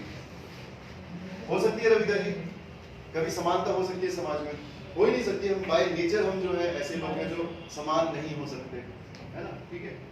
जैसे हमने खैर चलो वो पॉलिटिकल साइंस का टॉपिक है, अभी यहीं आते हैं क्योंकि आज करने के लिए बहुत कुछ है, ठीक।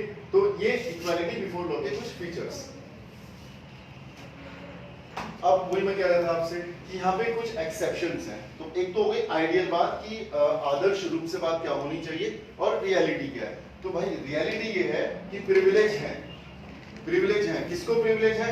वैसे तो कई सारे प्रिविलेज है। सलमान खान को प्रिविलेज है क्योंकि अमीर है, तो उसने सबसे महंगा वकील उठाया और वो केस जीत गए। लेकिन अगर हम कॉन्स्टिट्यूशन के प्रिविलेज की बात करें तो प्रिविलेज कॉन्स्टिट्यूशन देता है किसको? प्रेसिडेंट और गवर्नर को। आंसरेबल नहीं है किसी कोर्ट के सामने। अगर गवर्नर अपनी ड्यूटी परफॉर्म कर रहा है और उसमें कुछ इधर उधर बातें हो जाती हैं, या राष्ट्रपति अपनी ड्यूटी परफॉर्म कर रहे हैं उसमें बातें इधर उधर हो जाती हैं, तो वो आंसरेबल नहीं है किसी कोर्ट में। फॉर एग्जाम्पल जो ये निर्भया वाले थे, इन्होंने केस जब डाला, दया याचिका डाली, तो राष्ट्रपति ने बोला कि नहीं दूंगा दया तुम्हें, फांसी पे चढ़ाओ। तो क्या 302 का आर्टिकल लगेगा राष्ट्रपति के ऊपर? भैया अगर देखो तो राष्ट्रपति क्या कर रहा है? राष्ट्रपति किसी के मरने में अपना सहयोग दे रहा है। समझ में आ रहा है? मान लो हम हैं, मान लो, ठीक है, और एक आदमी आता है और वो ये बोलता है कि यार मैं आज इस बंदे को जाके जान से मार दूंगा, ठीक है, मैं इतना ज्यादा गुस्से में हूं कि इसमें जान से मार दूंगा। आपने क्या किया? आपने बोला यार ये ना आदमी बड़ा खराब है, और मैं होता ना मेरे बचता तो मैं भी मार देता। आप उस गुस्से को और ज्यादा भड़का रहे हो। फिर बोलते तेरे को पता है वो तेरे बारे में क्या बात कर रहा था? तेरे को पता है वो तेरे पीठ पीछे तेरी गर्लफ्रेंड को मैसेज करता है, या तेरी वाइफ के साथ घूमते हुए मैंने देखा था। आप उसे इंस्टिगेट कर रहे हो, वो बंदा गुस्से में, और आप उसे इंस्टिगेट कर रहे हो कि जा। और फिर आप बोलोगे यार ये नई पिस्तौल खरीदी थी मैंने, बड़ा अच्छा काम कर रही है, वो बोलेगा ला मुझे दे। और उसके बाद जब केस होगा आपके ऊपर भी लगेगा केस, इंस्टिगेशन ऑफ मर्डर का केस बिल्कुल लगेगा, क्योंकि आप वहां जाके आपने मारा नहीं, लेकिन आपने किसी और को मोटिवेट किया। यानी इस पूरे प्रोसेस का, किसी की जान के जाने का, किसी की जान के लेने का, उसमें आपकी भागीदारी है। लेकिन सेम चीज क्या राष्ट्रपति को लग सकती है? कि राष्ट्रपति चाहता तो जान बचा सकता था, लेकिन राष्ट्रपति ने साइन कर दिया कि भैया मैं दया नहीं दूंगा तुम्हें, फांसी पे लटका दो इनको। तो क्या उनके ऊपर लगेगा? वो केस नहीं लगेगा। क्यों? क्योंकि प्रिविलेज है वो, प्रेसिडेंट और गवर्नर, इन्हें तब वो प्रिविलेज मिलेगा जब ये अपनी ड्यूटीज एंड पावर्स को परफॉर्म कर रहे होंगे। ठीक, ये समझ में आया? ठीक, ये एक्सेप्शंस है। दूसरा, अगर हम बात करें, इनके ऊपर कोई भी क्रिमिनल प्रोसीडिंग्स नहीं लगेगी। याद रखना, वेरी वेरी वेरी इंपॉर्टेंट, कोई भी क्रिमिनल प्रोसीडिंग्स इनके ऊपर नहीं लगेगी। कब तक नहीं लगेगी? जब तक वो अपने टर्म ऑफ ऑफिस में है। जब तक 5 साल अगर राष्ट्रपति है, या गवर्नर अगर है राष्ट्रपति के प्लेजर तक, ठीक, तब तक उनके ऊपर कोई भी क्रिमिनल केस नहीं लगने वाला। समझ में? नहीं लगेगा, ये उनको प्रिविलेज है। आप ये बोल सकते हो कि ये तो राइट टू इक्वालिटी के अगेंस्ट है, बट है, एक्सेप्शंस किया हुआ उन्होंने, कोई दिक्कत नहीं है, ठीक है। दूसरा, कोई भी सिविल प्रोसीडिंग्स नहीं लगेगी। कब तक नहीं लगेगी? जब तक, पहली कंडीशन, वो अपने टर्म ऑफ ऑफिस में है, और टर्म ऑफ ऑफिस में रहते हुए आपको उन्हें एक नोटिस भेजना पड़ेगा। 2 महीने का टाइम मिलेगा उनको, मतलब आपने क्या किया, उनका टर्म ऑफ ऑफिस चल रहा है यानी रिटायर्ड नहीं है वो, और आपने उनको एक नोटिस भेजा कि आपके खिलाफ ये FIR है या हम आपके खिलाफ जांच करना चाहते हैं। 2 महीने का टाइम मिलेगा उनको, और 2 महीने के बाद फिर आप क्या कर सकते हैं, 2 महीने के बाद आप उनके ऊपर सिविल प्रोसीडिंग्स कर सकते हैं, but very important criminal proceedings नहीं कर सकते। तो कब करोगे, जब उन्हें उनके ऑफिस से निकाल दिया जाएगा या जब वो रिटायर हो जाएंगे तब उनके ऊपर क्रिमिनल प्रोसीडिंग का केस लगेगा। ठीक है, और उनको निकाला जा सकता है? बिल्कुल निकालेंगे, इम्पीचमेंट कर देंगे।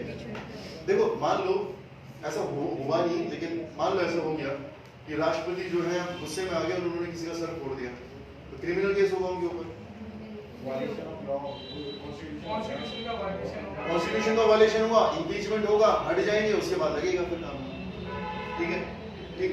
लेकिन हाँ, अगर वो अपनी पोस्ट में, कौन सा वाला 2 मंथ वाला, इसका मतलब ये हो गया, देखो इस केस में तो लगेगा ही नहीं बिल्कुल भी, क्रिमिनल प्रोसीडिंग तो हो ही नहीं सकती, सिविल प्रोसीडिंग हो सकती है। कब होंगी, जब आपने क्या किया, मान लो 1 जनवरी को पुलिस ने या जो भी अथॉरिटी है उन्होंने उनको नोटिस भेजा, तो जनवरी से फरवरी, फरवरी से मार्च आप कुछ नहीं कर सकते। लेकिन जैसे ही मार्च आएगा अब आप क्या करेंगे, अब आप उनके ऊपर केस कर सकते हैं, क्योंकि 2 महीने का टाइम आपने उनको दे दिया। ठीक है, ठीक, ये है। इसके अलावा और किसको प्रिविलेज दिए गए हैं, फॉरेन सोवरेन एंड एम्बेसडर्स। अगर कोई दूसरा जो एम्बेसडर है, कोई राजदूत है, कोई विदेश सचिव आपके हिंदुस्तान में है, उसको भी जो है प्रोटेक्शन दिया गया है, उनको भी प्रोटेक्शन दिया गया है। फॉर एग्जांपल ट्रम्प अभी यहाँ पे घूमने आए थे, मान लो उनका मन है कि अपने दोस्त के साथ बाइक राइड पे जाना है और ट्रम्प जो है वो गाड़ी चला रहे हैं, ठीक है, उन्होंने हेलमेट नहीं पहना हुआ, तो चालान कटेगा उनका। या उनकी गाड़ी से एक्सीडेंट हो गया, मान लो राहुल गांधी का मान लो ट्रम्प गाड़ी चला रहे, पीछे नरेंद्र मोदी बैठे हैं, राहुल गांधी अचानक से प्रोटेस्ट करना है और राहुल गांधी का एक्सीडेंट हो गया और काफी ज्यादा चोट लग गई उनके। ठीक है, ठीक है सब, लेकिन थोड़ा बहुत चोट लग गई। ठीक है, तो उस केस में क्या उनके ऊपर वही कानून लगेंगे जो नॉर्मल सिटीजन के ऊपर लगता है? नहीं लगेंगे, बिल्कुल नहीं लगेंगे, क्योंकि वो फॉरेन सोवरेन है, नहीं लगेंगे उनके ऊपर। ठीक है, बच जाएंगे वो। ठीक, और पीछे जो बैठा होगा उनके ऊपर लगेंगे। हाँ, जब एक्सीडेंट होता है तो जो गाड़ी, जो ड्राइवर होता है उसके ऊपर केस होता है क्या, जो उसके साथ में जो बैठे होते हैं उनके ऊपर केस होता है? गाड़ी का मालिक और ड्राइवर, चाहे मालिक कहीं भी क्यों ना हो, ड्राइवर तो भाग जाता है। अब है अगला आपका इक्वल प्रोटेक्शन ऑफ लॉ। वो समझ में आया, इक्वालिटी बिफोर लॉ, कानून के समक्ष बराबर होंगे। अब इसको समझना, इक्वल प्रोटेक्शन ऑफ लॉज, ये है आर्टिकल 14 का क्लॉज 2। ढंग से बिठा लेना दिमाग में, दोनों में अंतर है।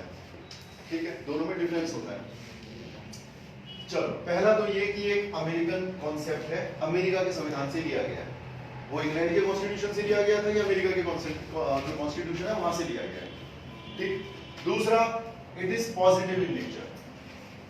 ये पॉजिटिव नेचर का क्यों है, ये इसलिए क्योंकि ये लॉ क्या कहता है कि आप सबको इक्वली प्रोटेक्ट करेंगे। यहाँ पे कुछ करने के लिए आपको बोल रहा है, वहां पे आपको रोक रहा था कि आप ये नहीं करेंगे। यहाँ पे क्या कह रहा है, यहाँ पे इक्वल प्रोटेक्शन देने के लिए कह रहा है कि आप सबको इक्वल प्रोटेक्शन देंगे, और जब वो आपको कुछ करने के लिए बोलेगा तो वो पॉजिटिव नेचर का हो जाएगा। क्लियर? ठीक है, वेरी वेरी इंपॉर्टेंट, नहीं है समझ में आ गया? ठीक, उसके बाद अगर बात करें तो ये जेनेरिक नहीं है, ये बहुत स्पेसिफिक है, ये बहुत ही स्पेसिफिक है। ये क्या बोल रहा है कि आप सबको प्रोटेक्शन देंगे, कुछ करने के लिए बोल रहा है। फिर ये पर्टिकुलर बता रहा है कि महिलाओं के लिए ये कानून बनाया जा सकता है, ठीक है, बच्चों के लिए कानून बनाया जा सकता है, बुजुर्गों के लिए कानून बनाया जा सकता है। तो इक्वल प्रोटेक्शन ऑफ लॉस जो है वो कुछ करने के लिए बोल रहा है, दूसरा वो स्पेसिफिकली कुछ करने के लिए बोल रहा है कि आप ऐसा कर सकते हैं। तो ये बहुत स्पेसिफिक नेचर का है। लेकिन अगर हम बात करेंगे इक्वालिटी की, तो वो क्या है, वो बहुत जनरल नेचर का है। ठीक है, इक्वालिटी बिफोर लॉ बहुत जेनरिक नेचर का है, ये बहुत स्पेसिफिक नेचर का है। Very very very important. ठीक है, इससे भी ज्यादा इंपॉर्टेंट ये है, ये बात करेगा right to equality of treatment among equals. उन लोगों के बीच में इक्वालिटी की बात करेगा जो इक्वल हैं, जो एक ही कंडीशन में है, जो एक कंडीशन में है, उनके बीच में इक्वालिटी की बात कर रहा है। फॉर एग्जांपल, अब के पेरेंट्स ज्यादा डिस्क्रिमिनेट नहीं करते लड़का लड़की में, ठीक है, तो मान लो वो बहुत ज्यादा पढ़े लिखे हैं और वो बिल्कुल समानता के बिल्कुल खतरनाक वाले प्रोपोगेटर है, कुछ भी हो जाएगा हम समानता ही फॉलो करने वाले हैं अपने घर में, मतलब इससे टच नहीं मस होने वाले, लैटर में भी जाएंगे और स्प्लिट में भी जाएंगे, दोनों में जाएंगे। तो उनके घर में बच्चा पैदा हुआ, ठीक है, खूब दूध पिलाया उसे, बच्चा हो गया 5 साल का, ठीक है, फिर दूसरा बच्चा पैदा हुआ, उसको भी खूब इक्वली ट्रीट किया, वही सब सारी फैसिलिटी हो। एक बच्चा 10 साल का हो गया, दूसरा बच्चा 5 साल का हो गया, ठीक है। अब वो कहते हैं कि हम इक्वली दोनों को ट्रीट करेंगे। तो अब क्या ऐसा होगा कि जो है जितना खाना 5 साल के बच्चे को दिया जाएगा उतना ही खाना 10 साल के बच्चे को दिया जाएगा, या जितना 10 साल के दिया जाएगा उतना ही 5 को दिया जाएगा? नहीं दिया जा सकता, वो इक्वालिटी नहीं है। फिर तो आप जबरदस्ती की इक्वालिटी कर रहे हो कि आपने क्या किया, 10 साल के बच्चे को, क्योंकि 5 साल के बच्चे को 2 रोटी खानी थी, तो आपने 2 ही रोटी जो है 10 साल के बच्चे को दे दी।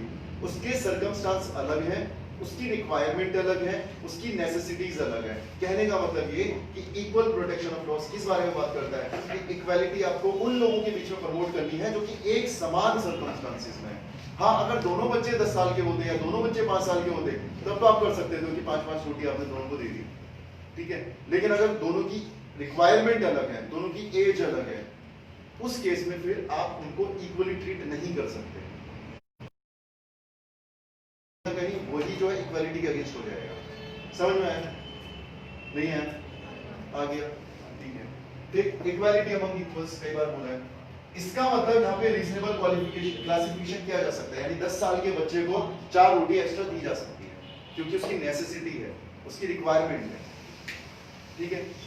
अब ये नहीं होना चाहिए कि हाँ 5 साल के बच्चे को 2 रोटी मिली थी तो पिछले वाले को 3 मिली थी तो 1 की ली और उसको दे दी, ठीक है, हो जाएगा। इनइक्वालिटी कैसे? 5 साल का बच्चा है, 10 साल का बच्चा है, इसको 4 रोटी की जरूरत है, इसको 3 रोटी की जरूरत है, 2 रोटी की जरूरत है मान लो, ठीक है। आपके पास इतनी रोटियां हैं ही नहीं, तो आपने क्या किया, इसको 3 रोटी थी, इसके पास 2 रोटी थी, इक्वालिटी अभी भी नहीं है, आपने 1 रोटी से छीनी और इसको दे दी, इसकी पूरी हो गई नेसेसिटी, इसकी पूरी नहीं हुई, ये भी इनइक्वालिटी का ही एग्जांपल है। आपको दोनों की नीड्स को फुलफिल, ठीक है, इक्वल सर्कमस्टांसेस में, वेरी इंपॉर्टेंट। तो रीजनेबल क्लासिफिकेशंस किए जा सकते हैं, जो हमने अभी परसों की क्लास में भी देखा था। आज ये जो रीजनेबल क्लासिफिकेशंस होंगे, these will be based on intelligible differentia. आपको साबित करना पड़ेगा कि दोनों में डिफरेंस है, आपको साबित करना पड़ेगा कि 10 साल के बच्चे को ज्यादा चाहिए और 5 साल के बच्चे को कम चाहिए, यानी महिलाओं को ज्यादा चाहिए, पुरुषों को कम चाहिए, शेड्यूल कास्ट को ज्यादा चाहिए, जनरल को कम चाहिए, वगैरह वगैरह, ठीक है, ठीक, वेरी इंपॉर्टेंट। इसका एग्जांपल देखने को मिलता है, अमेरिका की बात करें तो अमेरिका में अफर्मेटिव एक्शंस हैं, इंडिया में बात करें तो रिजर्वेशन, ठीक है। आपके शहर में भी एक आग लगाने की कोशिश हो रही है, चुनाव आने वाले हैं, तो एक आदमी ने कुछ कमेंट किया हुआ था, उसने लिखा हुआ था कि मेरे, ऐसा लिखा हुआ था कि सुप्रीम कोर्ट ने जो है आरक्षण वापस ले लिया है, शेड्यूल कास्ट से, शेड्यूल ट्राइब से और ओबीसी से। इतना बड़ा उसने मैसेज बनाया हुआ था, ठीक ठाक नेता टाइप का कुछ। तो उसने लिखा था कि हमसे हमारा अधिकार छीना जा रहा है, ये किया जा रहा है, सो किया जा रहा है, दुनिया भर की बातें। अब हम सबको जो है एक साथ खड़ा होना पड़ेगा और हमें सड़कें जाम करनी पड़ेंगी, ठीक है, हमें ये करना पड़ेगा, वो करना पड़ेगा। मैंने लिखा उसको, मैंने कहा भाई तू पढ़ तो ले पहले। तो उसके बाद उसका कोई रिप्लाई नहीं आया। बाकी सारे नीचे ना नारेबाजी लिख रहे हैं, जय भीम सेना, जय अम्बेडकर, ये कर देंगे, वो कर देंगे। हाँ, तो वो जो सेग्रीगेशन है, क्योंकि आप यहाँ पे हिंदू मुसलमान नहीं कर सकते, तो आपने यहाँ पे क्या किया, अच्छा इस वाले मुद्दे को आग लगाना शुरू कर दिया, ठीक। और वो कांग्रेस से है, खुल के बोलेंगे, ठीक है, वो कांग्रेस से है, वो जो लीडर साहब हैं वो कांग्रेस के कुछ हैं, शेड्यूल कास्ट कुछ समिति वमिति का कुछ है, वो उसने वो पोस्ट डाला हुआ है। अब वो हटा भी देगा, मैंने स्क्रीनशॉट ले रखा है। गलत है यार, इतना प्यारा शहर है हमारा, यहाँ तो गंदगी मत फैलाओ राजनीति के नाम पर। तुम हिंदू मुसलमान नहीं कर सकते, तो आप शेड्यूल कास्ट में तुम ब्राह्मण का करोगे, और सच बोल के करो ना, झूठ बोल के क्यों कर रहे हो। हम क्या ऐसा हुआ है कि आरक्षण वापस ले लिया गया है? कुछ भी नहीं हुआ है ऐसा, सारी फर्जी न्यूज फैला रहे हैं। ओके, अब आ जाते हैं आपके, ये बात हुई कहां पर है, इंटेलिजिबल डिफरेंशिया और रेशनल नेक्सस। इसको ध्यान से समझिए, यहां से टेक्निकल होनी है चीजें आप, ठीक, डिस्कशन नहीं। अब ये जो हम बात कर रहे हैं रीजनेबल क्लासिफिकेशन की, तो ये जो रीजनेबल क्लासिफिकेशन का या इंटेंजिबल जो आपकी डिफरेंशिया है, इसका कॉन्सेप्ट आता कहां से? तो 1951 में केस होता है state of Bombay versus FN Balsara case. FN Balsara याद रखना, ठीक है। तो FN बलसारा केस आता है सुप्रीम कोर्ट के सामने 1951 में।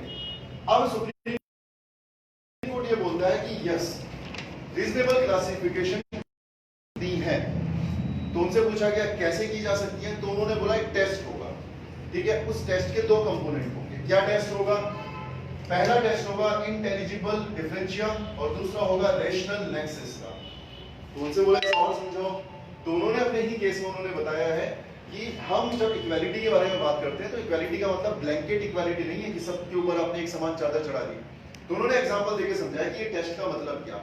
इस टेस्ट का मतलब ये आपने क्या किया, एक स्कूल था फर्स्ट से लेकर 12th क्लास तक का, और आप ये देखना चाहते थे कि बच्चे कितने इंटेलिजेंट हैं या बच्चे कितने सीरियस है अपनी पढ़ाई को लेके, या टीचर कितना अच्छा पढ़ा रहा है, स्कूल कितनी अच्छी फैसिलिटी दे रहा है। आपको ये टेस्ट करना है। आपने क्या किया, एक क्वेश्चन पेपर बनाया मैथ्स का, और वो क्वेश्चन पेपर फर्स्ट से लेकर 12th क्लास के बच्चों को सब में बांट दिया। क्या ये इक्वालिटी है? यानी जो रिजल्ट आएगा क्या वो सही रिजल्ट होगा, क्या वो सही पिक्चर दिखाएगा? वो नहीं दिखाएगा। तो उनका ये कहना था कि आपको क्या करना है, आपको डिफाइन करना है, डिफरेंशिएट करता है on the basis of reason. यहाँ पे रीजनिंग काम नहीं कर रही है, आपने दिमाग ही नहीं लगाया। एक क्वेश्चन पेपर फर्स्ट क्लास को भी दे रहे हो, 12th वाले को भी दे रहे हो, कैसे इक्वालिटी आ जाएगी? नहीं आ सकती। ठीक, तो उनका ये कहना है कि जो आप करोगे उसके पीछे जो आधार होगा वो इंटेलिजिबल डिफरेंशिया होना जरूरी है।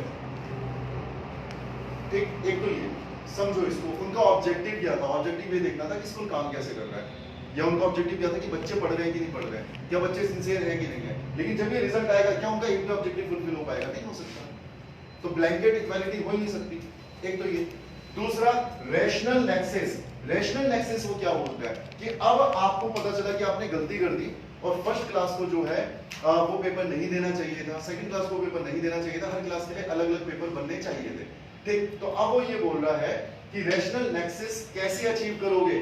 जब आप फाइनली आपको अपनी गलती का एहसास हुआ, अब आपने क्या किया, इनके लिए अलग पेपर बनाया, इनके लिए अलग पेपर बनाया, इनके लिए अलग पेपर बनाया। ठीक, यानी जो आप क्लासिफिकेशन कर रहे हो, जो आप डिवीजन कर रहे हो, that division should be backed by reasonableness. उसके पीछे कोई कारण होना चाहिए, रैशनैलिटी होनी चाहिए। आप क्लास 1 और क्लास 2 का पेपर साथ में ले सकते हो, उसे आप रैशनैलिटी बोल सकते हैं। नर्सरी का, एलकेजी का ले सकते हैं, लेकिन फर्स्ट क्लास का और 12th क्लास का अगर लोगे एक साथ, वो रैशनल नहीं है। यानी जब आपका क्लासिफिकेशन, जो आप डिवीजन कर रहे हो, वो क्लासिफिकेशन रैशनैलिटी के साथ कंबाइन करेगा और आपका डिजायर्ड एंड तक पहुंचेगा, तब उसको हम कहेंगे रैशनल नेक्सस। ये नेक्सस हो रहा है ना तीन चीजों का। यहाँ पे किस चीज का नेक्सस हो रहा है? क्लासिफिकेशन का, जो आपने डिवाइड किया। दूसरा, आपने रैशनैलिटी उसमें डाली, उसमें आपने दिमाग लगाया कि फर्स्ट और सेकंड पे एक साथ दिया जा सकता है, मान लो अगर रिसोर्सेज की कमी है, लेकिन फर्स्ट और 12th का नहीं दिया जा सकता। और आपका डिजायर्ड एंड, क्या आप ये देखना चाह रहे थे कि टीचर पढ़ाते कैसे हैं, बच्चे पढ़ कैसे रहे हैं। तो डिजायर्ड एंड तक पहुंचने के लिए आप जो क्लासिफिकेशन करोगे, that classification should be backed by reasonableness, rational. For example, अगर मुझे ये देखिए आप लोग कितना पढ़ रहे हैं और कितना नहीं पढ़ रहे हैं, और यहाँ पे मैं अगर आपसे बोलूं कि अच्छा चलो 250 वर्ड लिखो और आपको लिखना है जुडिशियल रिव्यू के बारे में, या फिर आपको लिखना है फंडामेंटल राइट्स और डीपीएसपी के बारे में आपको मेंशन करना है, और फिर मैं ये जज करूंगा कि कौन कितनी पढ़ाई कर रहा है, कौन कितनी पढ़ाई नहीं कर रहा, वो एक गलत क्लासिफिकेशन हो जाएगा। क्योंकि कुछ बच्चों ने वो किया होगा, कुछ बच्चों ने वो नहीं किया होगा, कुछ बच्चों ने बाद में ज्वाइन किया होगा। तो क्या वो रीजनेबल होगा? क्लासिफिकेशन नहीं हो सकता। जो मेरा डिजायर्ड एंड है, यानी जो मैं देखना चाहता हूँ कितने सिंसियर अपनी पढ़ाई को लेके, वो नहीं हो सकता। लेकिन हाँ, अगर मैं आपसे बोलूं कि right 250 words on doctrine of basic structure, तो आप कर सकते हैं। या मैं अगर ये बोलूं कि जो क्रिमिनलाइजेशन इन पॉलिटिक्स है, वो किस तरीके से डॉक्ट्रिन ऑफ बेसिक स्ट्रक्चर को वायलेट कर रहा है, तो आप कर सकते हैं, क्योंकि ये सारे टॉपिक, दोनों टॉपिक आपके हो चुके हैं। और खासतौर से मुझे इससे सच में आइडिया लग जाएगा कि आप पढ़ रहे नहीं कि पढ़ रहे हैं, क्योंकि आपका सैटरडे को टेस्ट है। तो जो लोग पढ़ रहे होंगे उन्हें क्रिमिनलाइजेशन ऑफ पॉलिटिक्स वाले टॉपिक तक अब तक पहुंच चुके होंगे, ठीक, और जो नहीं पढ़ रहे होंगे वो वहां तक नहीं पहुंचे होंगे। बेसिक स्ट्रक्चर 2 दिन पहले किया था, तो अगर मैं ये टेस्ट अभी ले लेता हूं तो मुझे एक्चुअल में पता चल जाएगा कि बॉस आपकी पढ़ाई का लेवल क्या है, और वो जो डिसीजन होगा वो रैशनल डिसीजन होगा, वो तार्किक होगा। आपके सारे एक्सक्यूज वहां पे खत्म हो जाएंगे। एक एक्सक्यूज हो सकता है कि ये नहीं हुआ, लेकिन वहां पे सारे एक्सक्यूज खत्म हो जाएंगे, ठीक, तो वो एक रैशनल डिसीजन होगा। ठीक, ये था आपका एफएन बंसारा वाला केस। इसमें इसने क्या किया, 2 टेस्ट बताए, एक इंटेलिजिबल डिफरेंशिया, दूसरा रेशनल नेक्सस के बारे में। ठीक, सारी की सारी बातें जो भी हमने करी ये सब बकवास है, ठीक है। कहने का मतलब ये है कि ये सारे प्रिंसिपल चेंज कर दिए गए सुप्रीम कोर्ट के द्वारा। जो हमने अभी तक पढ़ा, ये सब के सब ओल्ड डॉक्ट्रिन में कंसीडर होते हैं। जो हमने रूल ऑफ लॉ की डेफिनेशन पढ़ी, ठीक, जो हमने इंटेलिजिबल डिफरेंशिया पढ़ा, ठीक, रैशनल नेक्सस पढ़ा, जो इक्वल प्रोटेक्शन ऑफ लॉ पढ़ा, सुप्रीम कोर्ट ने बोला कि ये सब आउटडेटेड हो चुका है। 1970 तक इसको फॉलो किया जाता था और ये सारे principle were known as old doctrine, इनको ओल्ड डॉक्ट्रिन बोला जाता है। अब आपको पता है उन सारे डॉक्ट्रिन के बारे में, सबको पता है, ठीक है। अब आपके नए डॉक्ट्रिन जो है वो शामिल किए गए हैं। हिंदुस्तान की बात हो रही है, एक केस आता है आपका 1974 में, E P Royappa versus state of Tamil Nadu. Royappa case याद रखना, E P Royappa versus state of Tamil Nadu 1974 case. इसमें सुप्रीम कोर्ट एक बहुत इंपॉर्टेंट बात बोलता है। सुप्रीम कोर्ट ये बात बोलता है कि बॉस, जो आपकी इक्वालिटी है ना, जो आप देना चाहते हो रूल ऑफ लॉ से, तो इक्वालिटी अपने आप में डायनामिक रहेगी, जो समय के साथ चेंज होती रहेगी, जैसे फंडामेंटल राइट है। तो क्योंकि इक्वालिटी चेंज होती रहेगी, आपको अपने डॉक्ट्रिन्स को भी चेंज करना पड़ेगा, ठीक। Equality is a dynamic concept, it can not be cribbed. इसको रिस्ट्रेन नहीं कर सकते आप, बंद नहीं कर सकते कि एक बार आपने बता दिया इक्वालिटी का मतलब ये, और फिर आप सोचो कि 100 साल बाद भी इक्वालिटी का मतलब वही होगा। वो नहीं हो सकता। हमने खुद ही देखा है, हमारे सामने कितना समाज चेंज हुआ है। फॉर एग्जांपल, ट्रांसजेंडर्स को जो राइट्स मिले, गेज को जो राइट्स मिले, लेस्बियंस को जो राइट्स मिले, इक्वालिटी की बात अगर हम आज से 3 साल पहले, 4 साल बाद पहले बात करें तो उन्हें इक्वल राइट्स नहीं थे, आज हैं। इसका मतलब इक्वालिटी अपने आप में डायनामिक सब्जेक्ट है, आप उसे बंद नहीं कर सकते हो। केबिन का मतलब होता है उसे, जैसे केबिन होता है तो केबिन का केबिन हो गया, एक छोटा सा कमरा, आप उसे बंद करके नहीं रख सकते हो।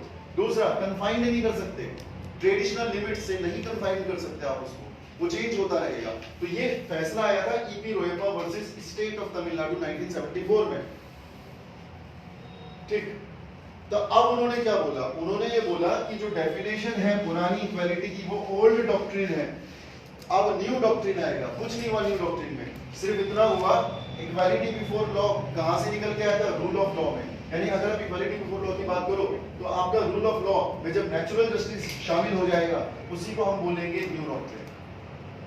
कुछ नहीं हुआ, नेचुरल जस्टिस ऐड कर दिया गया, नेचुरल जस्टिस उसमें ऐड कर दिया गया और ये बोला गया कि अब ये आपका क्या है, ये न्यू डॉक्ट्रिन है। पहले नेचुरल जस्टिस नहीं था आपकी जुडिशरी का पार्ट। आज की डेट में नेचुरल जस्टिस आपकी जुडिशरी, फॉर एग्जांपल ट्राइब्यूनल, खासतौर से एनजीटी किसमें काम करता है, नेचुरल जस्टिस में काम करता है।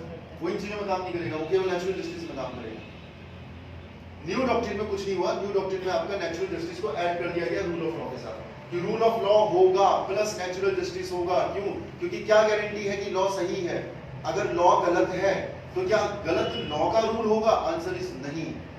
सुप्रीम कोर्ट ने बोला कि अगर रूल ऑफ लॉ हमने बोला और लॉ किसी ने गलत बना दिया क्योंकि संसद में उनके पास बहुमत है, तो क्या फिर रूल ऑफ लॉ को फॉलो करना है? जुडिशरी ने बोला नहीं करना, उसको दूसरा टेस्ट भी पास करना पड़ेगा, नेचुरल जस्टिस।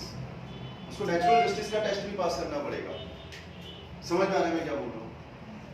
क्लियर? इतना समझो, पहले क्या था rule of law, simple doctrine था रूल ऑफ लॉ। उसके फिर 2-3 अलग-अलग बाइफर्केशन थे कि आपको 2 टेस्ट करने हैं, ठीक है? जब टेस्ट करने हैं तो उससे पता चलेगा कि इक्वालिटी है कि नहीं है। लेकिन फिर क्या हुआ? फिर न्यू डॉक्ट्रिन आया। न्यू डॉक्ट्रिन क्या बोलता है? कहता है रूल ऑफ लॉ तो ठीक है, लेकिन क्या गारंटी कि लॉ सही है? क्योंकि लॉ बनाने वाले भी तो नेता है। अगर उन्होंने लॉ ही गलत बना दिया तो रूल ऑफ लॉ कैसे क्यों इंप्लीमेंट करोगे? तो आप क्या करोगे? इसमें नेचुरल जस्टिस डालोगे। तो आपको रूल ऑफ लॉ भी देखना है और नेचुरल जस्टिस भी देखना है, ठीक है? Very important. ठीक, तो इसने क्या किया? रूल ऑफ लॉ का जो एरिया था, जो दायरा था, उसको बढ़ा दिया और इसमें डाल दिया नेचुरल जस्टिस। आज भी आपका यही चेक होता है न्यू डॉक्ट्रिन में।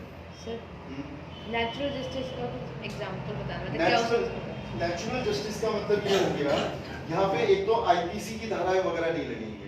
फॉर एग्जांपल, जैसे इसका मेनका गांधी वाला केस है, तो मेनका गांधी में रूल ऑफ लॉ था, बिल्कुल था, लेकिन नेचुरल जस्टिस नहीं था। कैसे? मेनका गांधी गई और मेनका गांधी जो है ऊपर से एग्जीक्यूटिव ऑर्डर आए और वहां पर क्या हुआ, जो आपका रीजनल ऑफिस था, दिल्ली का जो रीजनल एयरपोर्ट ऑफिस था, उन्होंने मेनका गांधी को ये बोला कि आपको अपना पासपोर्ट जमा करना पड़ेगा। क्या वो ऐसा बोल सकते हैं? बिल्कुल बोल सकते हैं, अधिकार है उनके पास। ऊपर अधिकार है कि वो नागरिक का पासपोर्ट ले सकती है। क्या रूल ऑफ लॉ है? बिल्कुल है।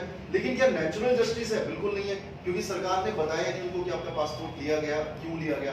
तो मेनका गांधी क्या करती है? केस कर देती है सरकार के ऊपर और बोलती है कि स्टेट के ऊपर कि आप मुझे रीजन तो दो कि मेरा पासपोर्ट जब्त क्यों किया गया।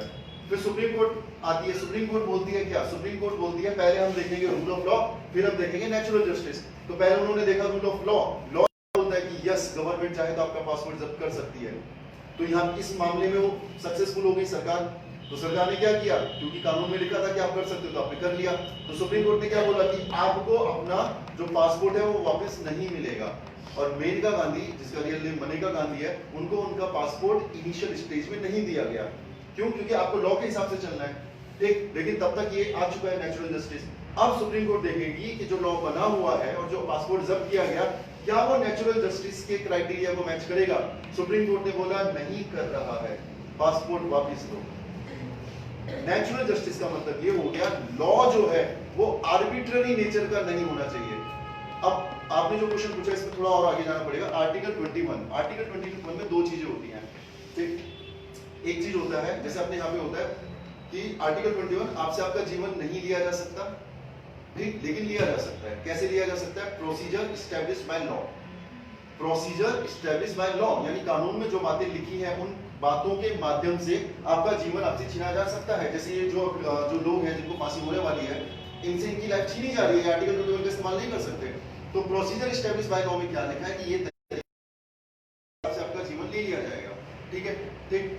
अब उसमें एक तो ये बात है, दूसरी बातें क्या है? Due process of law. Due process of law क्या बोलता है? वो ये बोलता है कि अगर आपने लिख दिया कि इन कंडीशन में, इन कंडीशन में, इन कंडीशन में हम आपसे जान ले सकते हैं, कोई दिक्कत नहीं है। लेकिन ड्यू प्रोसेस ऑफ लॉ का मतलब है कि ये जो आपने लॉ बनाया है क्या ये ड्यू है, आर्बिट्ररी तो नहीं है कहीं। आपने लॉ बनाया कि अगर आप सरकार की आलोचना करते हो आपके ऊपर 124 ए लग जाएगा और आपको इसकी फांसी की सजा है। तो क्या ये प्रोसीजर एस्टैब्लिश्ड बाय लॉ में सक्सेसफुल होगा? बिल्कुल होगा, क्योंकि लॉ बना दिया। प्रोसीजर एस्टैब्लिश्ड बाय लॉ के चक्कर में आपको फांसी चढ़ा दी जाएगी, क्योंकि लॉ में लिखा है वो। और पहला जो डॉक्ट्रिन है वो ये कहता है कि जो भी लॉ में लिखा है आपको बस इतना मेक श्योर करना है कि जो कानून में लिखा है कानून का पालन होना चाहिए। और ड्यू प्रोसेस ऑफ लॉ ये बात बोल रहा है कि भाई जो कानून बना है वो कानून सही होना, नेचुरल जस्टिस की तरफ जाना चाहिए। दो बातें अलग अलग बातें हैं। तो मेनका गांधी से ये बोला गया कि जो कानून है उस कानून के हिसाब से आपका पासपोर्ट आपसे लिया गया, कोई दिक्कत नहीं है उसमें, रूल ऑफ लॉ लग रहा है वहां पर। लेकिन फिर नेचुरल जस्टिस का डॉक्ट्रिन लगाया तो नहीं लग रहा कि कारण तो बताओ पासपोर्ट लिया क्यों है, ठीक। तो नेचुरल जस्टिस का मतलब ये कि आप जो है कोई भी अनडिसेंट कानून नहीं बना सकते। उस कानून को नेचुरल जस्टिस का जो प्राइम पैरामीटर है, जो लिटमस टेस्ट है वो पास करना पड़ेगा। या आर्टिकल 21 में जो ड्यू प्रोसेस ऑफ लॉ है उसको पास करना पड़ेगा, ठीक है। केवल procedure established by law is not enough, या केवल rule of law is not enough, क्योंकि अगर यही इनफ लॉ को कुछ भी बना देते, अनडिसेंट लॉ बन रहे होते, फिर तो बन भी रहे, ठीक है, ठीक है। लेकिन उन्हें ये मैच करना पड़ेगा, नेचुरल जस्टिस और ड्यू प्रोसेस, ठीक है। ये समझ में आया? दूसरा वाला अगर पार्ट नहीं भी समझ में आया कोई दिक्कत नहीं, आर्टिकल 21 का वेट कर सकते हैं भैया। ड्यू प्रोसेस का मतलब हो गया प्रोसीजर एस्टैब्लिश्ड बाय लॉ। अब आप सबने मेरे पास अपने फॉर्म जमा कर रखे हैं, ठीक है। उसमें सारी कस्में वादे जिन्होंने पढ़ा ठीक है, नहीं पढ़ा तो भी ठीक है, साइन कर रखे हैं आपने, ठीक है। 10-12 उसमें पॉइंट है। अब अगर इन फ्यूचर कभी भी किसी तरह का कन्फ्रंटेशन होता है तो मैं अपर हैंड में हूं। क्यों? क्योंकि आपने, मैं मान के चल रहा हूं कि आपने वो पॉइंट पढ़े हैं और उन पॉइंट में जो भी बातें लिखी आप एग्री किया तभी तो उसमें साइन किए। तो मैं प्रोसीजर एस्टैब्लिश्ड बाय लॉ, यानी जब मैं आपके खिलाफ कोई भी कार्यवाही करूंगा तो मैं प्रोसीजर एस्टैब्लिश्ड बाय लॉ के हिसाब से चल रहा हूंगा, क्योंकि मैंने क्या किया, उस कागज में लिखा, आपने वो पढ़ा, आपने अपनी सहमति दी, अब वो लॉ बन गया यहां के लिए, ठीक।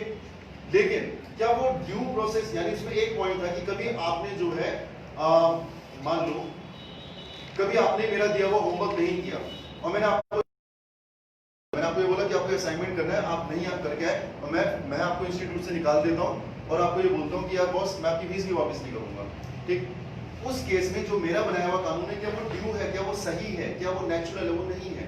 तो कानून का होना इज इंपॉर्टेंट, बट कानून का सही होना इज मोर इंपॉर्टेंट, ठीक। अब तक हमारे देश में क्या था, सिर्फ कानून का होना वाज इंपॉर्टेंट, कानून का सही होना वाज नॉट दैट इंपॉर्टेंट। ये आपका ड्यू प्रोसेस है, ठीक। इसको समझो। तो rule of law plus natural justice, ठीक। आपका जो रूल ऑफ लॉ है उसका जो आइडिया है वो एक्सपेंड हो गया। यही बात होती है मनेका गांधी केस में। 1978 में ये केस आता है जब मनेका गांधी विदेश जा रही होती है, क्योंकि इतना इंपॉर्टेंट केस है ना आप लोगों के लिए, लाइक इसने पूरे हिंदुस्तान का इतिहास बदला है। एक तो ड्यू प्रोसेस ऑफ लॉ, वो कॉन्सेप्ट आपको देखने को मिलता है, नेचुरल जस्टिस आपको देखने को मिलता है। दो बड़े सवाल पूछे जाते हैं कि जो आपका आर्टिकल 19 है उसमें जो राइट टू मूव है, क्योंकि संविधान बात नहीं कर रहा उस चीज के बारे में, तो उनसे पूछा गया कि राइट टू मूव क्या केवल इंडिया के लिए है कि बाहर के लिए भी है, और अगर वो बाहर के लिए है तो मेरा फंडामेंटल राइट वायलेट हुआ है।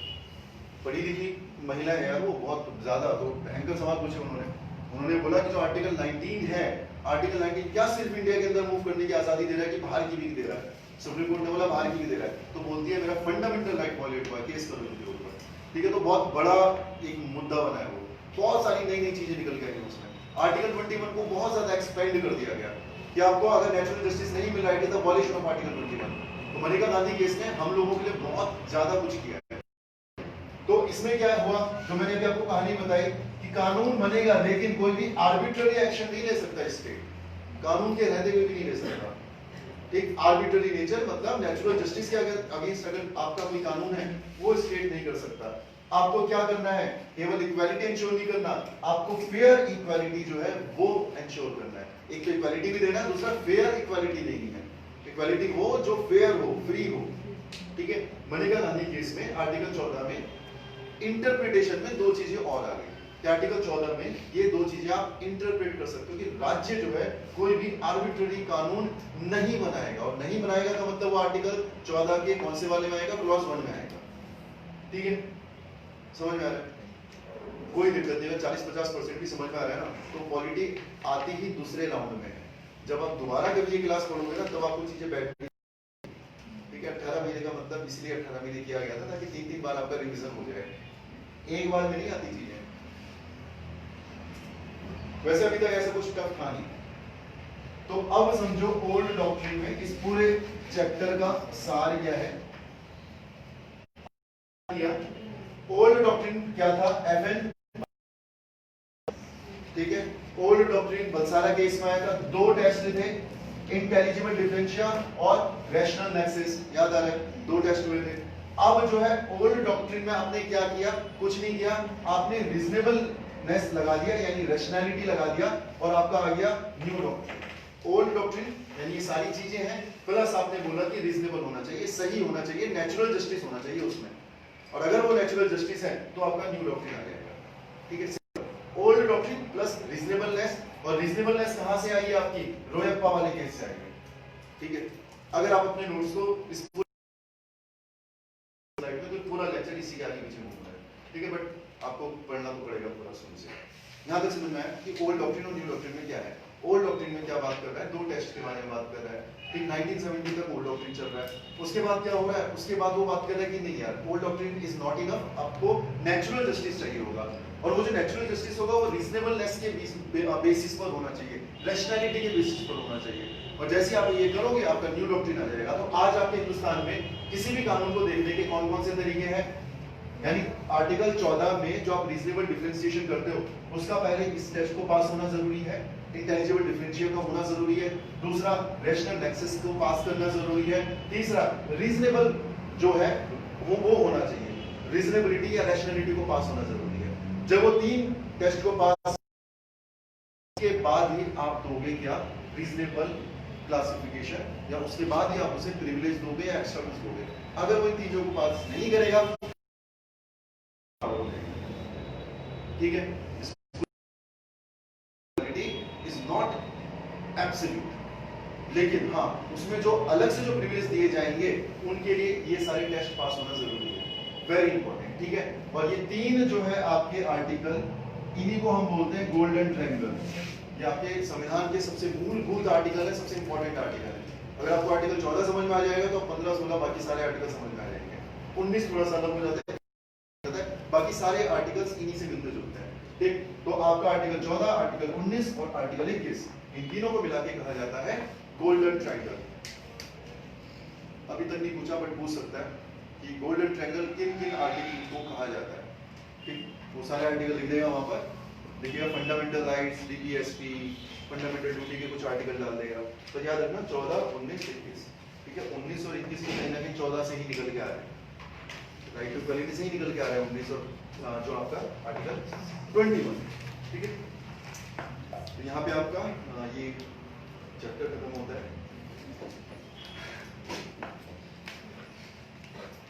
चलो मैं मान के चल रहा हूँ कि आप लोग पढ़ाई कर रहे हैं, ठीक है, लेकिन क्योंकि आप पढ़ाई कर रहे हैं तो वो दिखना चाहिए, वो पता चलना चाहिए। इंटेलिजिबल डिफरेंशिया करने का एक मौका मुझे जरूर देंगे। रिवीजन भी चल रहा है और आपका सैटरडे का टेस्ट है, उसकी भी तैयारी हो रही है। मैंने पढ़ाया भी बहुत अच्छे से है, ठीक है, छोटे छोटे टॉपिक भी बहुत डीप में पढ़ा है, आपने भी बहुत शिद्दत के साथ पढ़े हैं, दिल से पढ़े हैं, ठीक है। तो आपने क्या करना है, पेजेस निकालने हैं, ठीक है। हाँ 4 पेज निकाल लो, ऑब्वियसली अभी हाँ। तो 4 पेजेस का मतलब समझ लो, 250 वर्ड में एक आंसर लिखना, तो 2 क्वेश्चन है सिर्फ, केवल 2 क्वेश्चन है। 2 क्वेश्चन करना बहुत आसान है, ठीक है, और बहुत आसान है, बहुत आसान क्वेश्चन है। पेपर निकालो पहले। अरे मैं पूछ नहीं रहा हूँ, मैं बता रहा हूँ आपको कि आपको टेस्ट लेना है। ये करना है ना आज।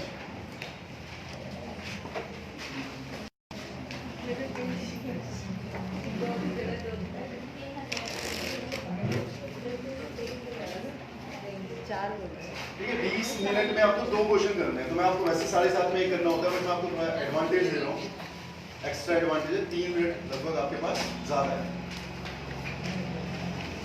2 पेज में जाएगा ना? हाँ मतलब अरे सिंपल सी बात है, एक क्वेश्चन एक इधर 250 में आएगा, 2 पेज, ठीक है, 2 पेज इनफ है। ज्यादा लिखना चाहो तो आपकी श्रद्धा, लेकिन 2 पेज इनफ है। हाँ कर दो।